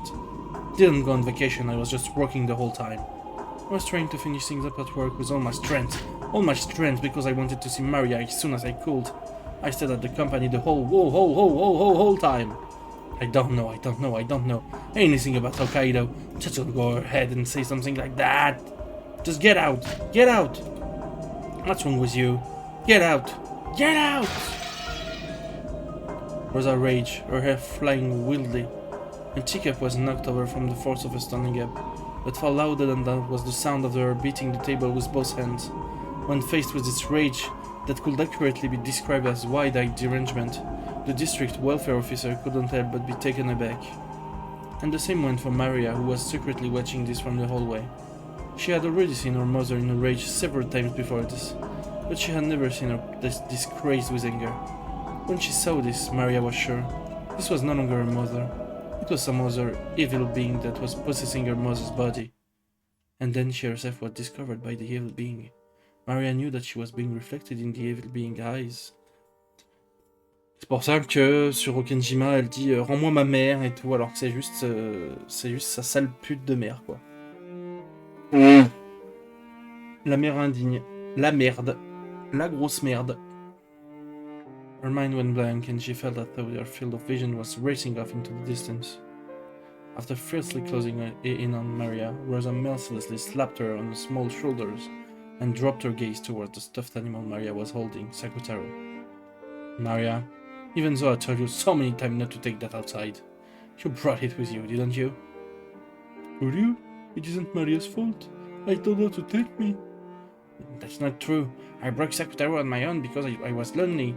So Mama, it isn't Sakutaro's fault. Would you, Maria? It's not Sakutaro's fault. Instead of Maria, the brunt of Rosa's anger was aimed at the lion-stuffed animal Maria was holding. A girl went shopping in the middle of the night, always clutching a lion-stuffed animal. Because of that, she had become well known in the shopping center. Did I tell you not to take stuffed animal with you? Why can't you listen to what Mama says? Why can't you follow Mama's rules? With every single word, she stamped her heel and banged furiously on the wall. Of course, she didn't make direct contact with Maria. However, the violence of the harsh sound certainly beat against her. Miss, stop that! Go! I said let go, damn it! The district welfare officer had come back to her senses and was pinning Rosa's arm behind her back. But the instant Rosa was touched, she went wild, furiously throwing the welfare officer off. She hit the table and fell to the ground. A teacup on the table smashed on the floor, making a violent sound. Maria didn't do anything wrong. It's my fault. So don't scold Maria. I'm the one who broke Sakutaro. It's not Sakutaro's fault.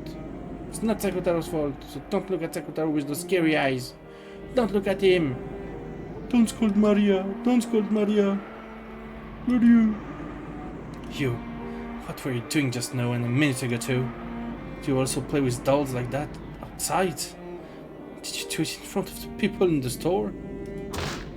So that's why they remembered you. Did you die, you brainless moron? Why are you such a dumbass? Answer me honestly. When you went out, you always walked around with that stuffed animal without telling Mama, right? Did you? Stop using that word stuffed animal talk. Speak with your own words, not a stuffed animal's. Sakutaro isn't a stuffed animal. He's my friend. Don't call him a stuffed animal. Don't. Yeah, I get it. It was called Sakutaro, was it? You took him with you all the time when you went shopping. Without telling Mama, right? Yeah. Maria admitted it honestly. If she hadn't admitted it, then Sakutaro would have said something to take the blame.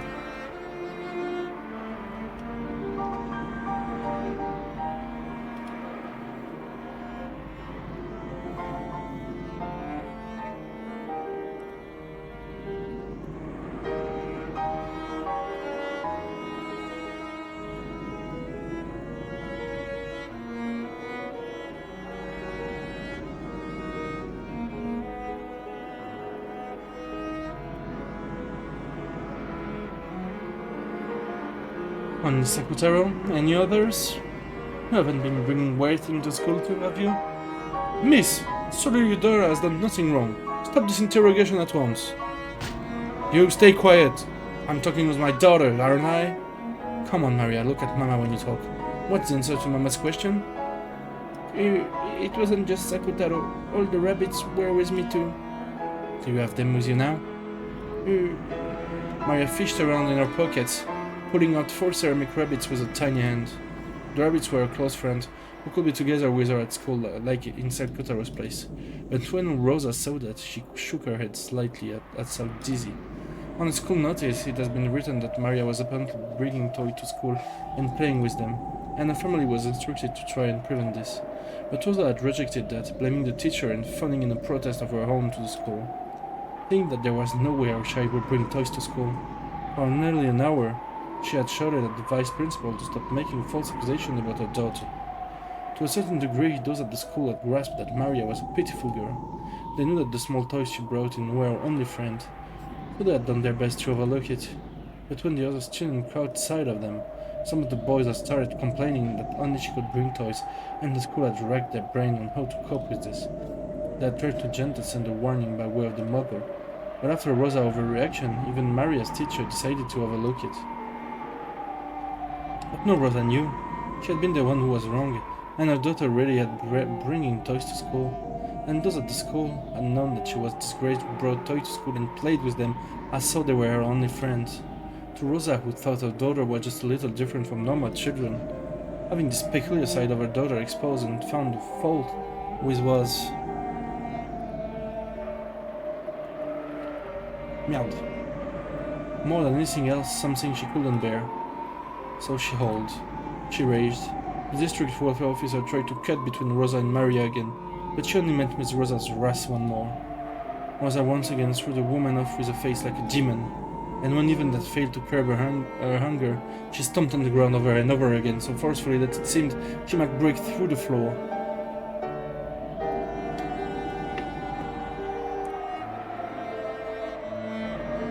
Then, after seeming to come back to her sense for a second, immediately froze her harsh breathing and asked Maria, Maria, those rabbits in the bin, are they your close friends? I see. Isn't it great that you have a fool for friends? As she said that, Rosa grabbed one of the rabbits from Maria's hand. Then she shoved it in front of Maria's eyes so she could see it very well. The cute rabbit holding a trumpet was a small doll like a cheese piece. She slowly lifted it into the air. Of course, Maria and Sakutaro's eyes also followed it.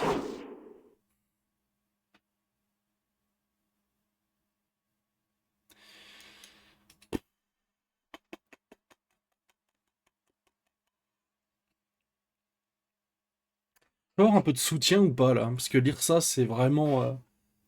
Je sais même pas quoi dire.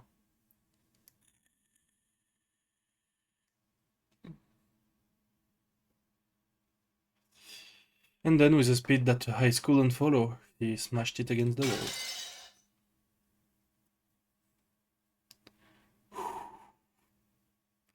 Super calme parce que j'ai pas envie de réveiller toute la maison, mais il y a un moment où ça peut partir quand même. Parce que là, je suis au bout de ce que je peux supporter là. Je suis très honnêtement au bout de ce que je peux supporter là.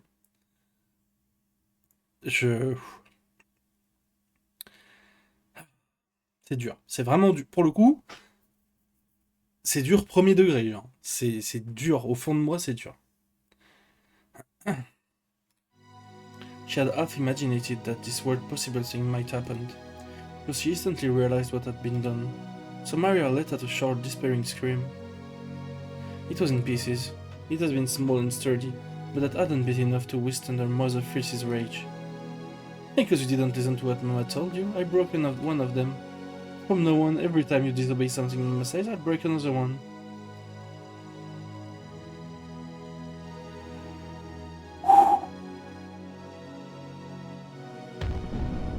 Remember that. If you think to call yourself a mother after doing something like that? You think you can do something like that and not hurt your daughter? Hurting Maria, I'm also hurting, right? Who's gonna take responsibility for my wounds? Well, who is? Didn't I tell you to shut up? Non mais c'est même pas... Enfin... Je pense... Je vais dire un truc, et je pense que premier degré, ça se tape. Peut-être que je préfère être éduqué par Marc Dutroux. Voilà. Et je pense vraiment que ça se tape.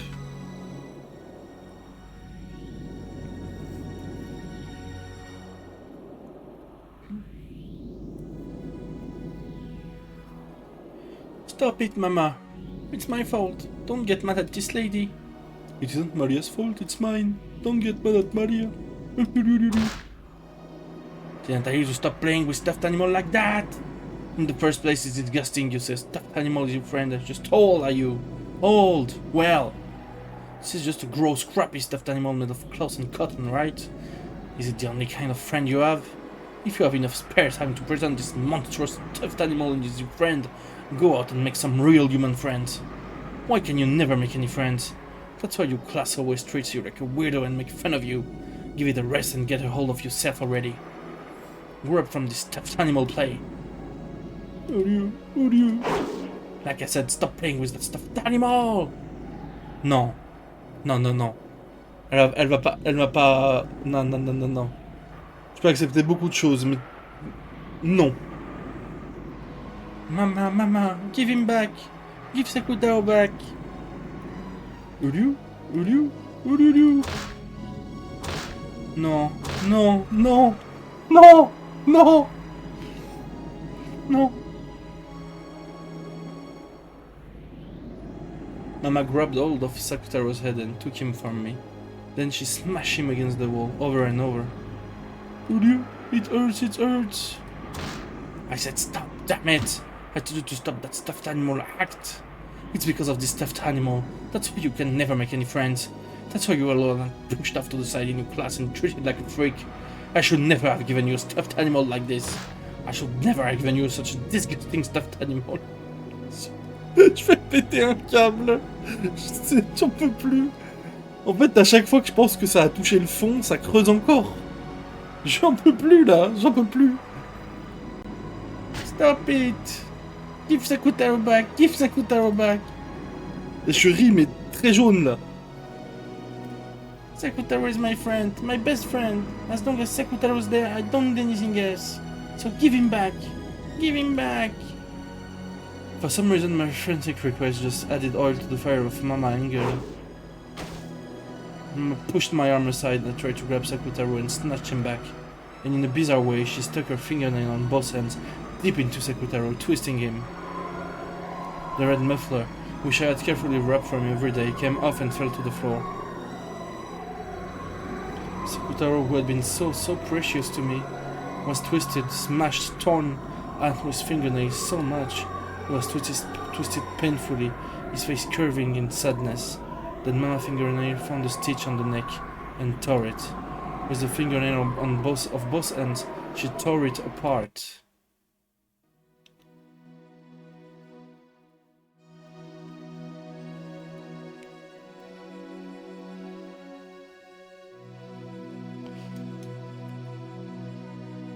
Espèce de sale grosse pute de merde quoi, mais va faire le trottoir, sale chienne de guerre que t'es, va, mais ça, vite. C'est toi la responsable, c'est toi qui laisse ta fille 3 jours toute seule partir en vacances, je sais pas où, avec un pauvre mec là. Sale pute, va, sans déconner frère. Elle est là, elle fait la meuf énervée. C'est elle qui a le droit d'être énervée? Est-ce que c'est elle qui a le droit d'être énervée? C'est la pire mère du monde. Sale pute que t'es, va. Je jure que je n'en peux plus. Je jure que je n'en peux plus. Jean. C'est intankable. C'est intankable.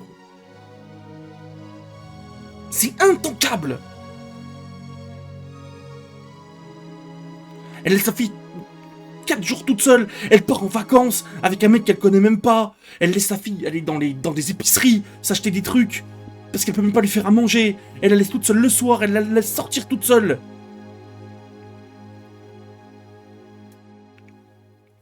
Putain!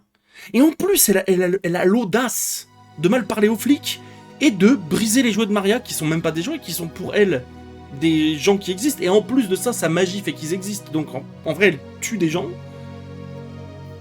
Mais crève, mais juste meurs, quoi. Kiss, d'IRL, genre. D'IRL, genre. C'est impensable d'être comme ça. C'est impensable, genre.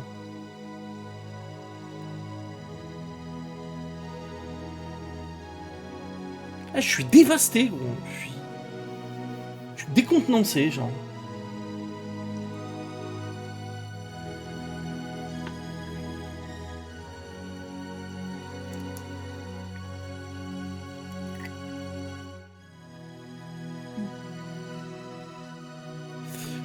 En fait, ma termine, je devrais même pas dire pute. C'est du manque de respect pour les putes de dire que c'est une pute.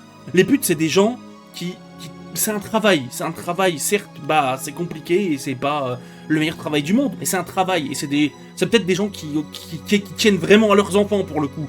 Donc même la traiter de pute, c'est une insulte aux putes, genre. C'est un démon, c'est juste un démon, cette femme, genre. Crève IRL, genre. C'est fou d'être comme ça, genre.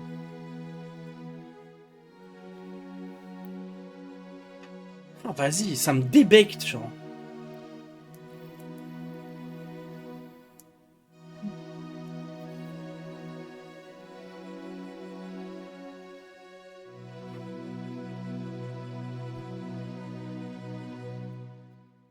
Ah, je suis débecté, genre. Quelle sale merde humaine, genre. Bon, on va essayer de faire en sorte que la séquence se termine parce que là, je suis au bout du rouleau sur Rosa, là. In that instant, Sakutaro's yellow clothes and the cotton inside burst apart. It looked almost like moist cotton candy. Ryu, Kutaro, Maria, Sakutaro, Ryu, Kutaro, Taro.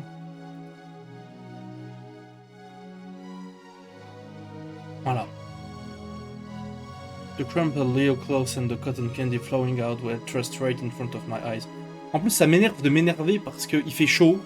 Là, j'ai enlevé la clim parce que je la laisse se reposer. Du coup, je suis à grosses gouttes juste de m'énerver, genre, ça m'énerve. Mais termine, je trouvais déjà que c'était une grosse pute dans les autres chapitres. Mais là, c'est encore pire qu'avant, genre. Et pourtant, je pensais que ça pouvait pas aller plus bas. Genre, vraiment, ah, ça me révulse, genre. Ça me révulse juste, genre. OMG.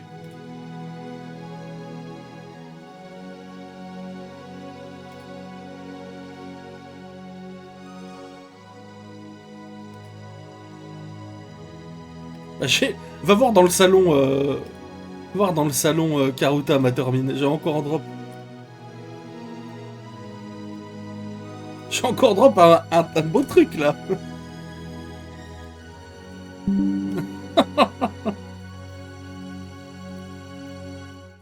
C'est dingue, hein.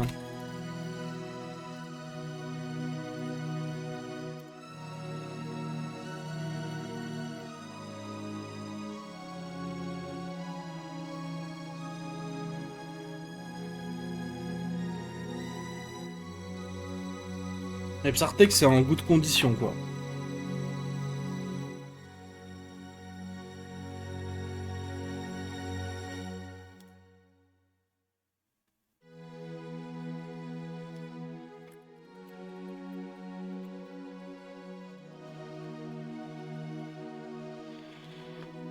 Attendez, je regarde la collègue de Zarkos. Ça va me calmer. Ça va me calmer un peu.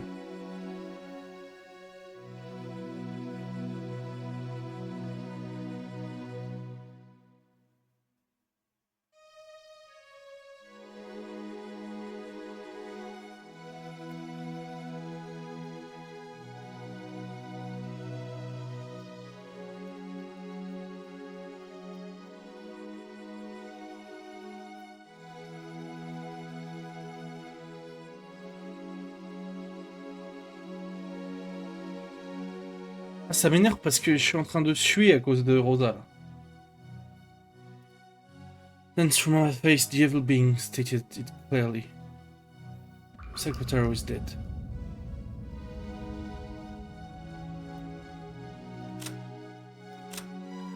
Ah bah oui, du coup.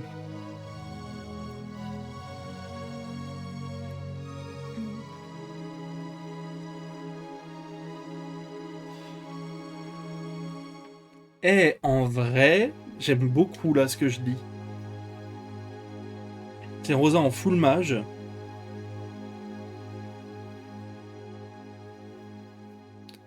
La maîtresse de Sakutaro.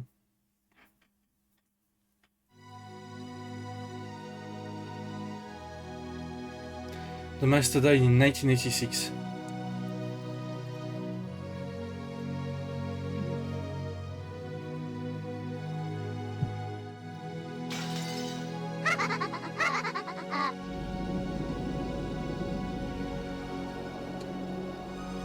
Magaban Gyuri Gyugo Gikutaro Sakuta Gibushita Wa Kutaro Sakutaro Wa Maria, do not cry. Beatrice, Wa Sakutaro was a good friend. As long as you do not forget that, he will always be with you. So do not cry. Bring him back to life. You can use a lot of magic, Beato. You can even bring Sakutaro back to life, right? About that.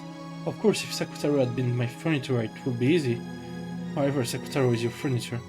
It makes it difficult for me. If you say it's difficult, it means it's not impossible, right? Bring him back to life. Bring him back to life with the endless magic. To tell the truth, Sakutaro's vessel was a stuffed animal Rosa made herself, correct? That Rosa had denied Sakutaro. A life that is not permitted by its own mother cannot exist. Beatrice's words were feeble.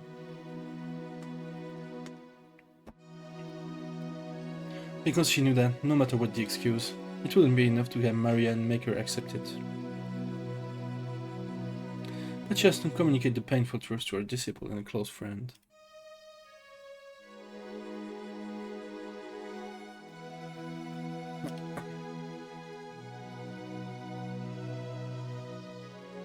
She had to tell her the fact that even with all of her own power, even she could not revive Sakutaro. As long as you continue to strongly believe in Sakutaro's existence, that soul will not disappear. So Maria, please do not be sad. Even though, look, believe that Sakutaro is smiling right over there. No. You have to bring Sakutaro back to life. No. Wah. Give it up. There is no magic to revive Sakutaro. Despite that, you must strongly believe that Sakutaro will continue to exist as your close friend. That power will become magic. That's not magic! You have to bring Sakutaro back to life. You can't do it because Mama made him herself. Why did Mama make Sakutaro? It was to give him to me as a present, right? It was to make him my friend, right? So why did Mama make it herself and break it herself? Why did Mama give birth to it by herself and try to break it herself? I don't understand. I hate Mama. Can't stand it. Too sad. Wanna smash Mama up like she did to Sakutaro. Wanna stick my fingernail in and tear her, turn her into cloth and cotton. Wow, I can't stand it, Beatrice. Wow, Sakutaro. From the darkness behind Maria's back, two massive jet black arms crept out, twisting around Maria as she sobbed in anger. Then massive fingernails stuck into Maria's chest and stomach. Maria could not see that, but Beato could. Anger and sadness without any place to go will tear you apart. Beato knew that. She could see that. Yes, in the end, those massive arms were Maria's own. Those fingernails slowly started to eat into her chest and stomach, with their immense size and strength.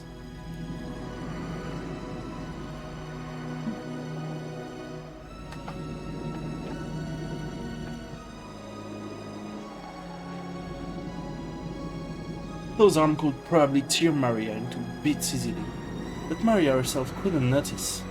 Drowning in a sea of her own tears, she couldn't notice that her own arms were trying to tear apart her own chest. I can't stand it. If Sakutaro can't be brought back to life no matter what, I want revenge. Want to make Mama meet the same end. Want her to meet the same end as Sakutaro. Oh.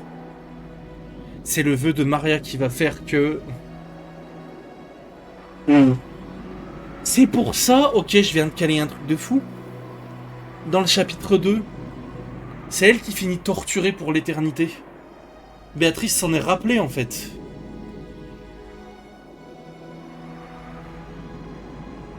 Hé hé. En vrai c'est juste beau. Dis pas noted, Matterman, dis juste oui c'est ça. Et si c'est vrai, c'est juste beau et bien joué Béatrice. Tu remontes un peu dans mon estime, tu vois. Bon catch. Ça fait plaisir. C'est pour ça qu'elle torture Rosa à l'infini à la fin du chapitre 2. Juste pour lui faire regretter tout ça. Bah mérité. Bah juste mérité. Ah, je sais pas si c'est voulu ou dit après, mais en tout cas, ça me paraît être le plus logique. Et c'est mérité, surtout.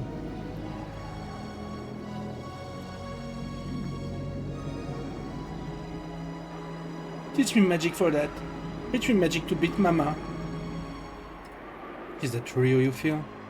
Kill Mama. I'll kill her. No, that isn't Mama. It's the bad witch possessing Mama. I killed the witch Mama. Very well. I shall give you that power. For tearing you and your beautiful heart apart. For giving you that pain. It is fitting that your ultras must be torn apart considerably. I shall teach it to you. I shall teach you of the abyss in the world of witches, of the depths where no light reaches. Sekutaro, Sekutaro. I hate everyone. I hate Mama too, Ange too. I hate everyone.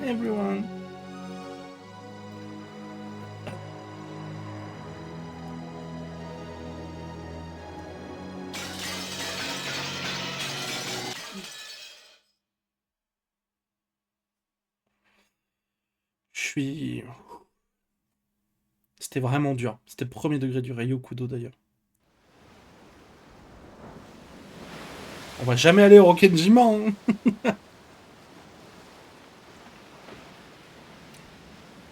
I had planned on taking a nap, but the boat really was shaking bad. Elle va aller à Rokkenjima en 98. OMG. I gave up on sleeping and went up onto the deck. There I was welcomed by the shining sun and a strong sea breeze. Amakusa had been doing some stretches on the deck. He must have a lot of time on his hands too. After all, it'll be several more hours before we reach Nijima. It will only have taken a couple dozen minutes by airplane, but there was the chance that the Nijima airport was under the Sumadera family's web. The harbor would probably be the same.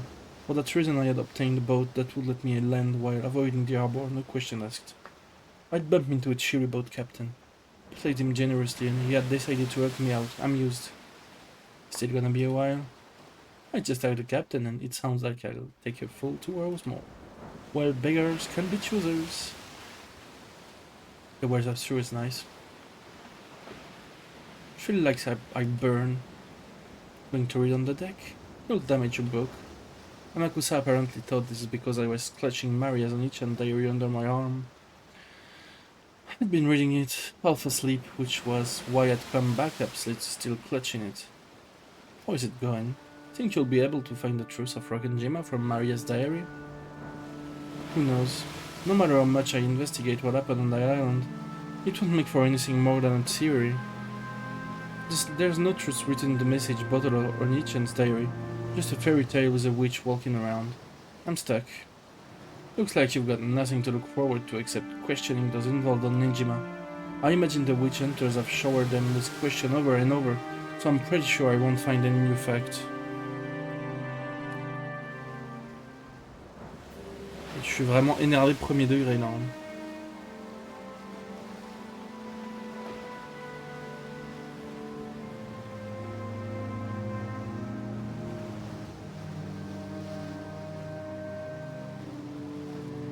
Hee-hee-ha, hee-hee-ha. So even so, your hopes are that low, you're willing to spend a half-day trip on a boat to go to Nijima anyway? Talk about fickle. It's like a journey of self-satisfaction, so that I can say, I investigated. I'm not so naive as to seriously think that the truth of 12 years ago will be revealed. And when you're done with your self-satisfaction trip, what you'll do next? Who knows?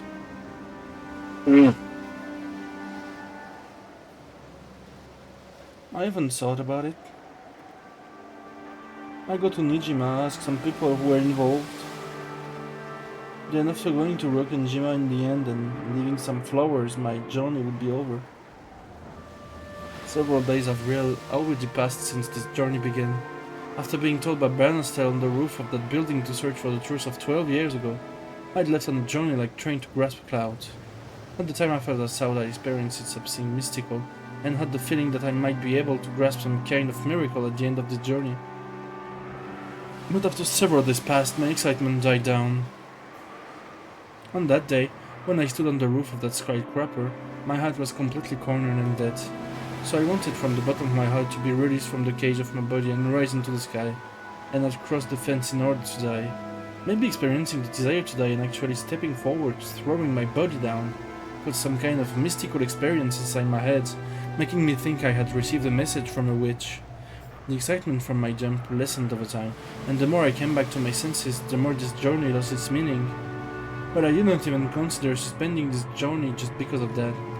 If I stopped this journey, it only acknowledging that the message from that witch was an illusion, and I felt as though that means throwing away the promise the witch made, and any chance that someone from my family might come back. So because it was hard to believe that those events were an illusion, I've continued on my journey. I don't seriously believe that this journey will change anything. It's even up to me when to end this journey. It's up to me to choose where the final destination is. In the end, this journey is only for my self-satisfaction.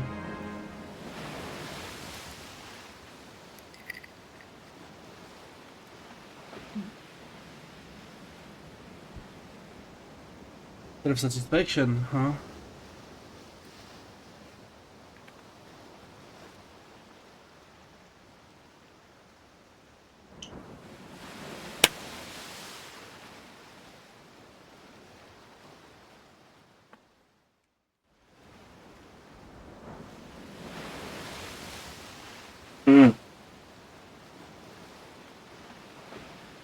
It sounds bad when you say it, but I think that's actually what life is all about. Oh, if that's the answer you reach after hovering over the line between life and death in the mercenary business, that's probably pretty deep. Don't take it so lightly. What I'm trying to say is that the only one who can acknowledge you in this world is you yourself. Makusa continued stretching as he spoke, in an irritating, fresh way. Hearing it on me as though from a teacher made me instinctively want to resist, but what he was saying was extremely sensible. That may be true. People work hard when they want to be acknowledged by someone. In most cases, that someone is their parents. Children learn how to work hard because they want to be praised by their parents. Also, that's why I never learned. Sorry, that's how I meant it. What I'm trying to say is that there's nothing wrong with self-satisfaction. No matter who praises you, it's meaningless unless you can accept it. Turning it around, even if no one praises you, that doesn't matter as long as you can accept it. Self-satisfaction tends to contradict the desire to improve oneself, so we're usually told that it's bad. Somehow your argument seems like a pretty fresh take on it, Amakusa. The anguish of the human world comes when you want someone to acknowledge you, but you don't know what it is you should be striving for. I had a time like that too. I wanted to be acknowledged by someone, but I didn't know what I wanted them to acknowledge about me. And since I didn't know what to strive for or how far I should go to be acknowledged, I did a lot of crazy things. And the answer you reached was self-satisfaction? It sounds bad, but that's how it is. The rich is the one who's content with what they are, they say. If I'm satisfied with my life, it doesn't matter what else people say. It's the same for your life and for this journey. No one has any right to criticize you other than you yourself, Ange. You're the only one who determines the meaning and result of your journey. If it's been a meaningful journey for you, then that's more than enough. I always did take you for a flippant ladies man, but you really do say weird things every once in a while. I bet you think saying stuff like that will make you popular. Of course not, of course not. That's not how I meant it at all. Looks like you want to be alone.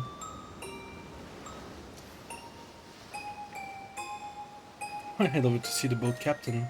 Please take it easy.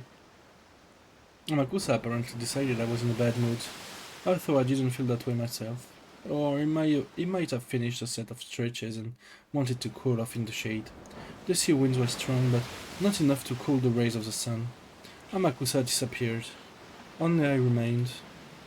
Self-satisfaction is life itself, huh? Mammon! That's just boring. Life is nothing without greed. I noticed that Mammon has suddenly appeared, her abundant hair fluttering over by the prow of the ship.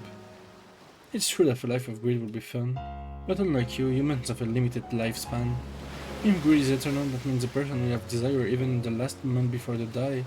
Having desires means there's something that you want, something you don't have, some way you are incomplete. I'm sure it's tough to die when you can't think of your life as being a full one.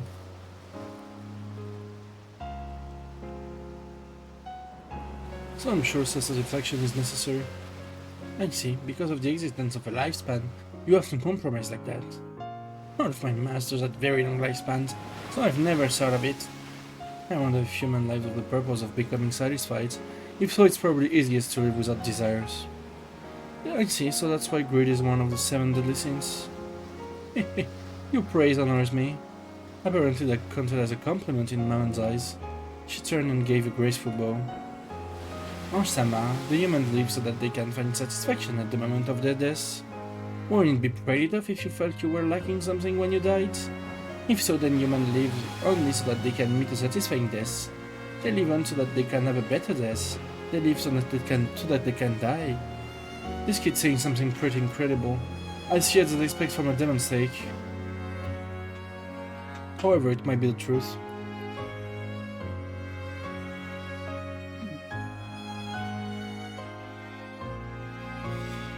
Humans suffer because they aren't satisfied and live only to find satisfaction. In other words, that might be the same as a desire to die satisfied. I can counter that. People live in order to be satisfied, and they hope to die that way. So it's really painful when you don't know how to find that satisfaction. Just how can you find something like that in a human's life? By being acknowledged, by hearing someone say you are happy. If it doesn't matter who acknowledges them, then I'll do it.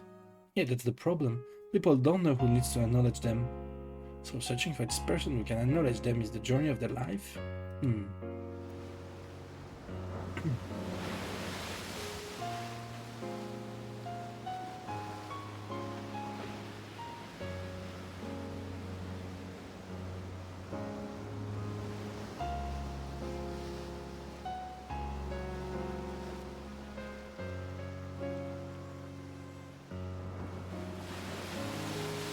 It sounds strange. Whether you acknowledge or not, it supposedly doesn't change your circumstances. And yet if you are acknowledged, you will be satisfied, while if you aren't, then you won't. It's almost like the bluebird. Because you can't notice the bluebird even though it's already in the cage, you have to go out on a journey searching everywhere. What the heck? Humans' lives are stupid. That's right. Amakusa said something really good. Rich is the one who is content with what they are, was it? I don't know where that proverb came from, but it's deep. Basically, if you can't find enough satisfaction unless someone else acknowledges you, that's the same as not acknowledging yourself. The ultimate self-fulfillment is acknowledging yourself. That's right, because if you can know that you're fully satisfied, there's no need to be acknowledged by anyone. By taking notice for the small things, the human foolish journey of life can be ended easily. You can spend the rest of your life playing and having a good time. A human's life is so ridiculous. Mammon's choice of words was bad, but was solely the truth. If most of a human's life is a journey with the hopes that someone will acknowledge them so that they can achieve a satisfied death, then when they realize that the person doing the acknowledging isn't someone else but they themselves, that pointless journey can end. Humans who have ended that journey can probably spend the rest of their lives as they wish, with their head held high. How noble or praiseworthy would that be? You know, it seems Amakusa is on pretty bad terms with his parents. That makes sense. Any decent parent would want him to get the hell out of the trade he's in. Does that really matter though? As long as it's fun for the person in question. Exactly, that's where it comes down to the end. Criticism formed by the observation of other people doesn't matter. If your existence is firmly acknowledged by you yourself, that's enough. If you can live with confidence in yourself, you'll surely be able to accept and be satisfied with any kind of lifestyle. I'm sure Amakusa will eventually eat a stray bullet on the battlefield and get seriously injured. He might even die. I don't think he'd view that as something unfair. I'm sure he'd cackle about that, that's also part of life. What a great way to live! I'm going to fall for the guy. Pitiful humans who can acknowledge themselves, wander about searching for that their whole lives, and Without anything being accepted, they do nothing but grumble and die while still unsatisfied. How pitiful. Compared to people whose life drag on without any purpose, Amakusa is more likely to eventually die by the roadside, but I think he's much more noble for living his life with his head held high. Aren't the winners in life those who achieve enlightenment? If they can do that even a little sooner, they'll be able to live that much more of their life effectively. With Mammon's word, I finally accepted a certain fact. In the past, I've called that girl unusual, a little strange. However, that wasn't true. All she did was keep her head high and finish that journey faster than anyone else. Maybe that's what made Mariani-chan so amazing. When she was at the age where she might or might not enter the first year of elementary school, she had already reached that point. People like us looking at her life from the outside, it wasn't something we'd call blessed.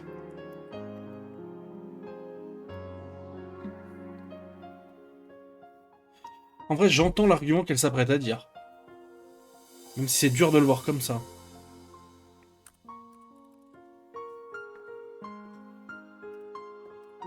But even though days like that were engraved in her diary, they always finished up by saying that it was a happy day. Even though the part of her mother that didn't love her daughter came and went, she believed that her mother loved her. The mother love that didn't exist, she created herself, filling her words with love. Others might observe her as an unsatisfied, pitiful girl, but she herself acknowledged that she was satisfied, and so she was happy that way. It's easy to observe that something pitiable and sad, but to her that was an outsider's opinion, so it didn't matter. Whether or not it was happy for her was the only important thing.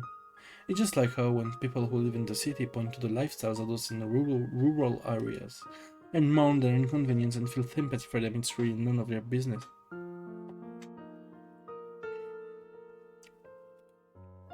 In those who live, they are satisfied with what they have, that's more than enough.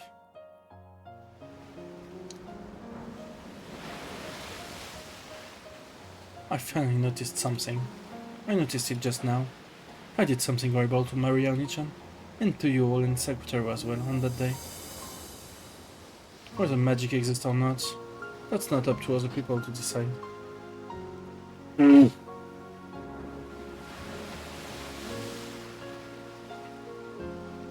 It's up to you, yourself. Whether magic exists to Mariani-chan is a problem for Mariani-chan to decide, not me. And yet when I was young on that day I said it. By saying there was no way magic exists, I hurt her.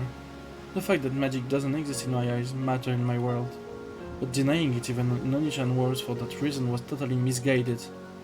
Maria Sarcia is the witch alliance Maria Onichan created. I was invited into it and told to become a witch with them. Thinking it a new, interesting game, I went along with that for a while.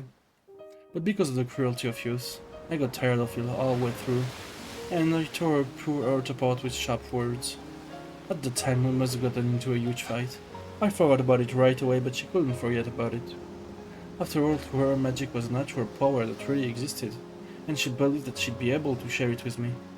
To Maria Onichan, magic is a power that can interpret the world as blessed, no witch can truly make everything blessed. She just wanted to share that with me too. The young me tore that feeling apart, so she closed herself up in a shell, assuming that she wouldn't be able to share her magic with anyone. That's true, then Lady Maria's journey through life wasn't over after all. If she'd been able to accept herself, then she'd be no need to collapse just because you denied her, Ange-sama. Oni-chan was young. She still hadn't reached a philosophical viewpoint like Amakusa. Yeah, no, I understand. That's why the witches' alliance called Maria Sarcia was necessary. An alliance where each acknowledged that the other is a witch. That's right, I'm pretty sure that was the first article in the agreement of Maria Sarcia. Witches of the alliance who acknowledge each other and respect each other. That's the deepest and only meaning of the witches' alliance. Maria Onichan wanted to share with me their secret laws to make the world happy called magic, but I was young, and she was too. I hurt her with innocent cruelty. On that day I said cruel things. To you all in Sector, I said there was no way you exist. Oh, rude.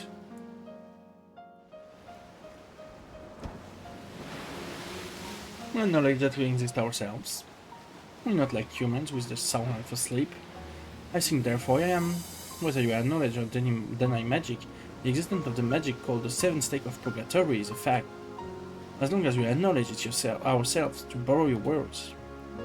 It truly would be violence for another person like me to deny it. I'm sure that'd be like having your true mother yell, "I wish you had never been born." No, disappear. Even after being slammed by all those words, Maria Nichen's magic made her believe in her mother's love. Sakutaro, her magic friend, always encouraged her. He kept saying that her mother loved her, that she was coming home late because of her work, and that she will definitely bring back a present.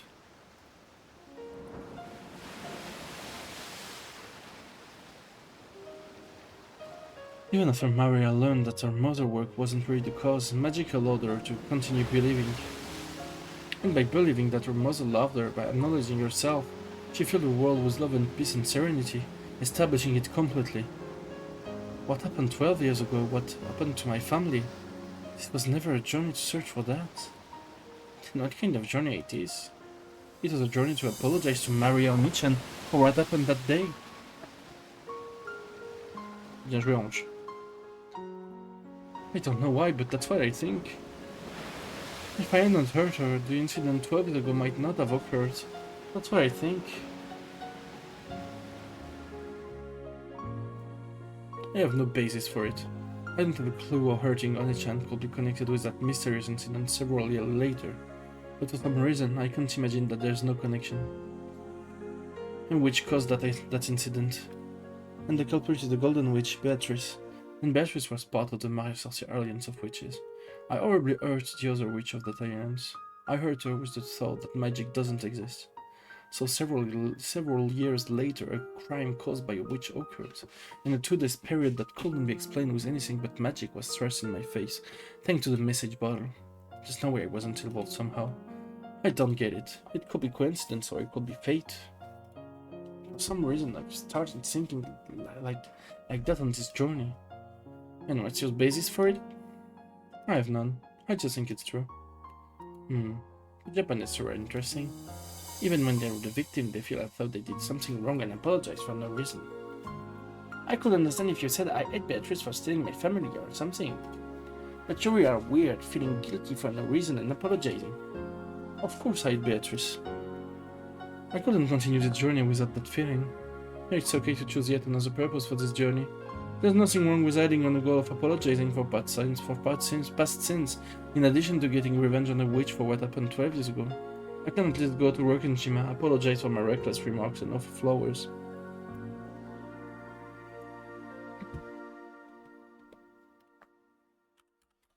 On a déjà un petit drop.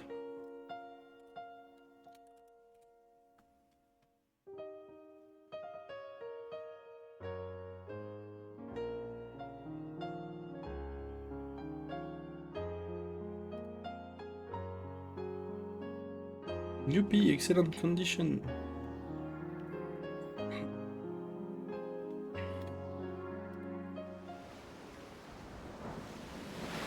No, there's something better than flowers.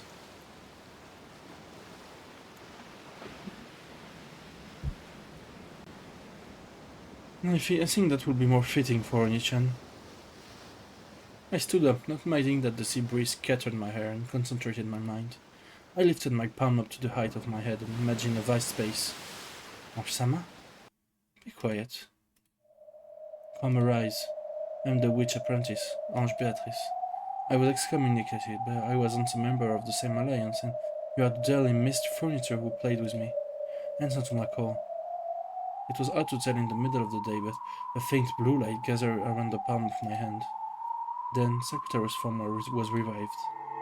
I truly did bring back memories, that figure. His cute ears, his bright red muffler. It came off easily, so Onichan faithfully rewrapped it all the time, didn't she? Sakutaro? Do you recognize us? Do you know who we are? Uru? Uru? Mammon? Ange? With a sleepy face, I saw waking up from a long slumber. Sakutaro looked all around him and spoke. It's been a long time, Sakutaro. I'm pretty sure this is the first time I've summoned you with my own power, and now I'm the only one who can summon you. Uru? Those words might have been a bit cruel. Sakutaro's face clouded over. In the past I denied you. Now that I've summoned you, it means I've accepted your existence. Are you sure? It is really alright for me to be summoned into Ange's world? His eyes were a bit frightened. It wasn't natural. I, who had played with him like a friend before, had suddenly denied him and tried to burn him with the magic-resisting toxin. It was unnatural that he was scared. I apologize for that day. To you too, Mammon, and to the rest of you. At some point, the rest of the Seven Sisters had gathered on the deck. No, they're always there, always by my side. As long as I acknowledge that it's okay for them to be there, they always appear. Who certainly do exist. Lucifer, and Leviathan, and Satan, and Belphegor, and Mammon, and Beelzebub, and Asmodeus, and Secretary too. Are you sure? You weren't challenging Beatrice Sama or Sama. She's looking for one in a position of denying witches to acknowledge us. As to whether magic exists or not in my world, sorry, but let me put that on hold. It's not like I myself acknowledge the existence of magic. But then doesn't that contradict the fact that you're acknowledging us? It's because magic exists for people who believe. Even if I don't. If someone believes, then magic will exist in the human world. The fact won't change in the slightest whether I believe in magic or not. No, it mustn't change. That person just had to hold their head up and believe in their own magic. C'est beau. I acknowledge that, so it wouldn't be strange at all for all of you to exist. Quite a play on word, but it's an interesting interpretation. What you're saying, Arshama, is probably a devil's proof. A devil's proof. Right? To prove the existence of demons, you just need to find one. But it's impossible to deny the existence of demons. Yeah, and we're here. That means that whether Arshama believes in magic or not, our existence is unshakable. Udu, the magic-resistant toxin is disappearing from Ange. You're right, even though you're in a position of denying magic. Why? That's probably because I learned what it means to respect and acknowledge. Right now I might be able to understand the depths of Maria Onichan and Beatrice's magic. In the past I didn't believe in things like magic. Thinking something like that couldn't exist, I acted like I was closing my eyes tightly and couldn't see anything. But now I'm different. I get the feeling I can look right at the thing called magic and close in on its true nature. How frustrating. It's truly rare to find a human so free of the magic-resistant toxin in this day and age. She has such an uncommon genius for being a witch. That's right. If Sama tried to become a witch right now, she could grow to be a great witch, maybe even at Beatrice Sama's level. Even so, she has acknowledged our existence and is our master. Most likely, Sama will be our final master. Let us think of this as our final service and apply ourselves to the fullest. Bleh, but I just can't stand that Sama still doesn't believe in magic herself. Sama, please believe in magic too. It feels like a waste to finally have a master and have it not be a witch. Even though you have outstanding talent that could make you one of the greatest of witches, your goal is to attack witches. It's so frustrating. Not even so that you live the way you live, and in the world where you've decided that, there is nothing we can do to complain. Thanks for understanding me. Yeah, whether magic exists to me or not, that's up to me to decide, regardless of whether magic actually does exist somewhere in the world or not. When I think about it, this world is so vast and yet so small. Billions of people live on the earth, but I probably won't meet even 1% of the people. Even so, I will speak of a world, my world, which doesn't know even 1% of the world. I'm not qualified to deny the laws of a world I don't know. So just because magic doesn't exist in my world, I can't deny that magic exists in a world I don't know. That makes it a true devil proofs. No, maybe it's more like, when in Rome, do as the Romans do. I can be confident with the world I know. So even if that's denied by a complete stranger who doesn't know a thing about my world, that's nothing to worry about. And in the same way, I've got no right to deny a world I don't know, just because I don't know about it. Elle va tellement enculer Béatrice.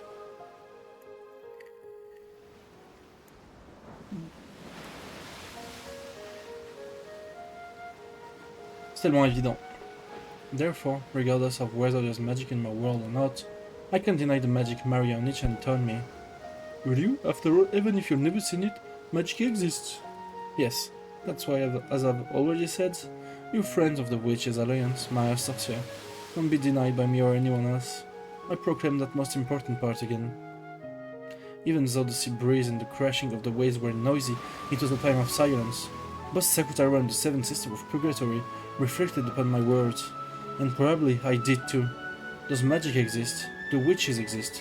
While ignoring that, what the answer would be for my own world, I acknowledged their existence. That contradiction what was I proclaimed so boldly. Thank you, Ange. If you acknowledge that much, can't you acknowledge witches too? No, that was a foolish question. You already have a clear answer to it. Sorry. So I do acknowledge that witches might exist somewhere in this world, but that doesn't shake my world. She won't acknowledge witches or magic. You definitely expose the truth of Rock and Jima.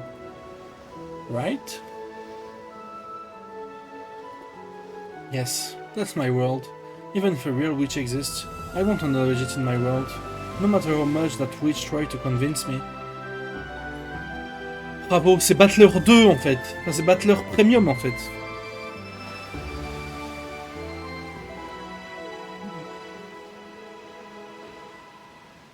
Your position is to attack witches, Ange-sama. And I understand well that you haven't the slightest wavering in that feeling.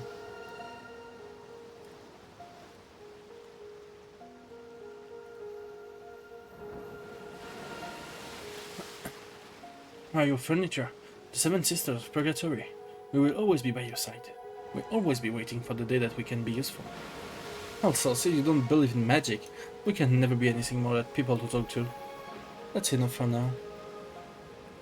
We've been left room to exist. For that alone, we should thank and acknowledge Ange-sama.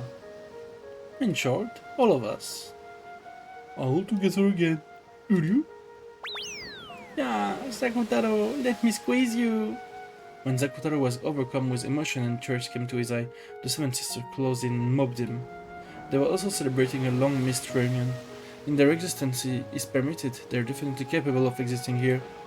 Not even if I don't permit it, they can exist. Because I acknowledged them, they showed their reunion joy to me as well. As I watched over that scene, I reflected over what this journey of mine meant.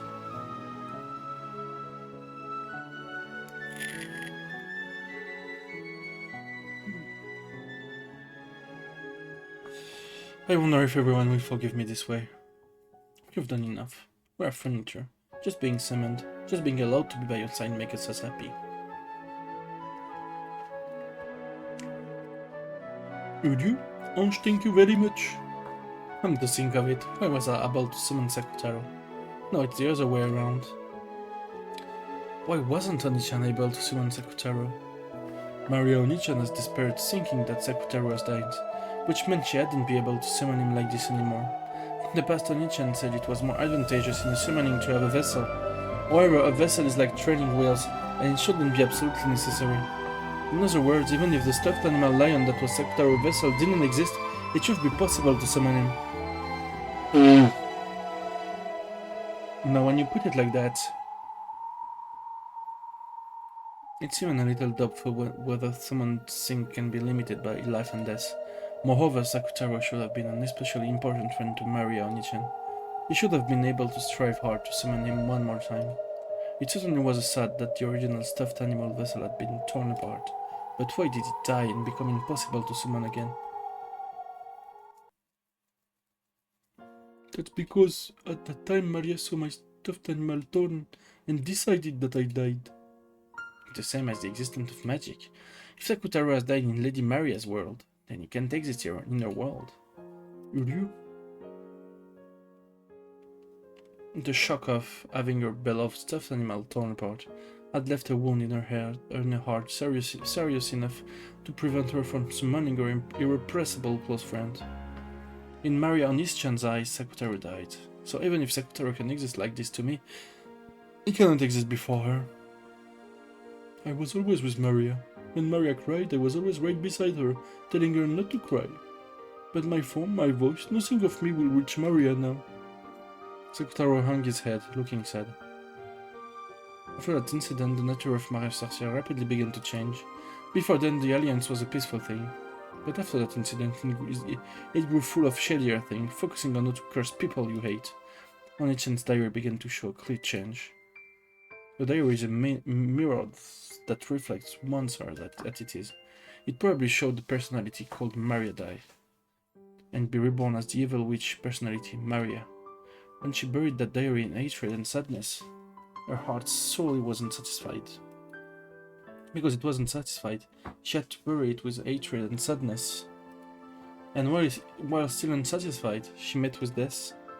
I wonder if her unsatisfied soul has a hole open in its chest from sadness even now, and continually wanders, dripping tears down and calling Sakutaro's name. Nichan needs you. Will you? What can I do to revive you in Maria Nichan's world? If I can learn that method, I'd be able to save Nichan. That's the method of atonement I've been given. What can be done to revive Sakutaro? Maria, my vessel has a very important meaning. The vessel. In other words, if we could revive the lion stuffed animal. But Mama Rosa made me stuffed animal herself, so only she could make it. Even inside the diary, Maria Nichan asked this of Beatrice and was refused for that reason. The magical significance of a stuffed animal being unique and handmade is very large. Then if we could make the same thing once more. But Aunt Rosa is already gone from this world. We can't make the same thing again. Was there even another identical stuffed animal made or anything like that? Is a stuffed animal made to be Lady Maria's birthday present and is the only one of its kind in the world. A handmade and unique vessel. That's why it conceals a great magical power. And if lost, it cannot be obtained again. It won't revive. Will you?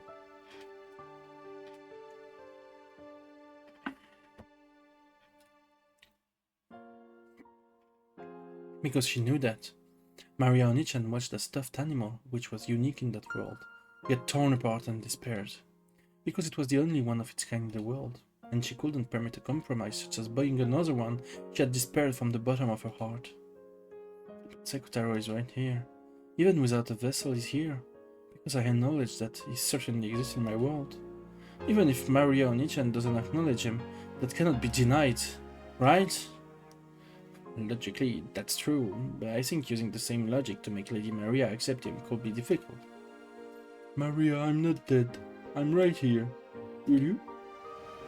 I'm sure that on Rokenjima, I'll be able to be reunited with Maria Onichan, and no matter what, I revive the you that's inside Onichan and let you be reunited. Can you do it? It'd probably be hard. Just like how after being invited into the Witches' Alliance, I rejected it without understanding what it meant. She might also reject your existence. But I've got to do it. That's the only way I can atone for my sins. Or Sama. What's waiting on Rokenjima? And what will happen? What will be created? Or maybe nothing will happen. That island, which was the beginning of everything, is the final destination of this journey. You all are the furniture of a witch, so as your master, I have to take you home to the Witch's Island, to Rokenjima.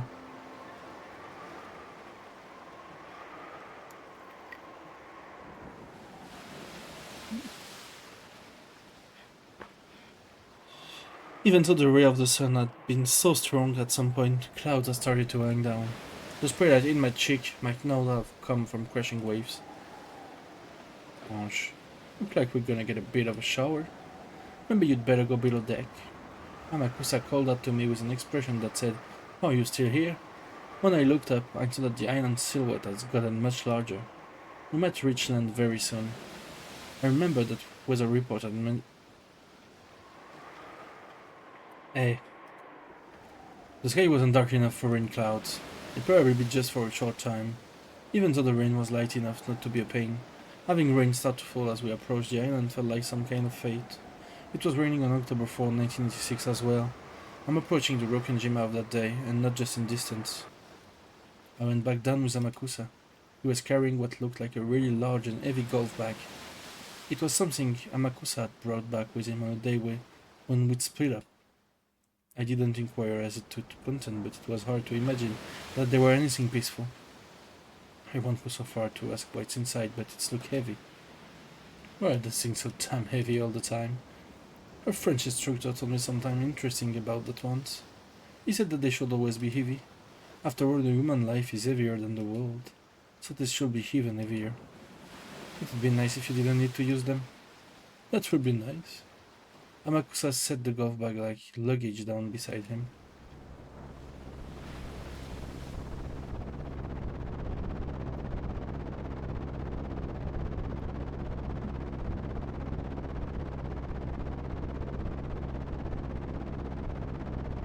Two propeller aircraft touched down on the runway.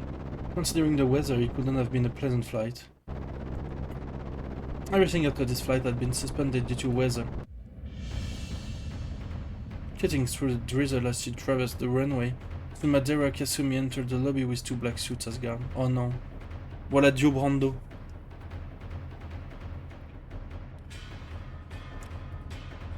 The 4 black suits who had been waiting inside the lobby stood up and respectfully lowered their heads in salute. Kasumi-sama! Proper plane certainly to shake. I wouldn't want to ride one again. We have a car prepared. Please this way. They got into 2 luxury cars that had been rented.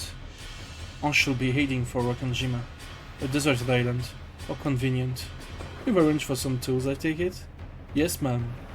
The black suit in the passenger seat put a heavy bag that had been set by his feet onto his lap, opened the catch with a click and showed Kasumi what was inside. Inside were several silver lamps of carefully wrapped aluminum foils. He peeled one open to shore. A black blunt automatic pistol picked his face out. Oh, ça va être la merde.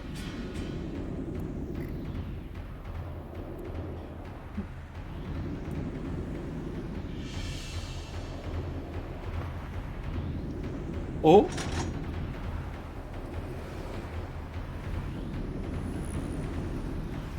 « 10h du soir. On va retourner à Rokenjima 1986. Oh my god. Je pense que c'est le meilleur moment pour arrêter. C'est le meilleur moment pour arrêter, je pense.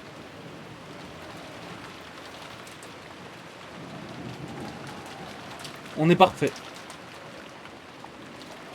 On est perfect. On a eu un setup incroyable sur le monde de Ange et sur ce qui nous attend. J'ai hâte de voir ce qu'on nous prépare parce que là, on n'a pas passé beaucoup de temps à Rokenjima et j'espère que la partie de Béatrice va pas être trop rush. On verra ça la prochaine session. En tout cas, bye YouTube. On n'oublie pas Fuck Rosa. Mettez un pouce bleu si vous êtes dans la team Fuck Rosa. Et voilà.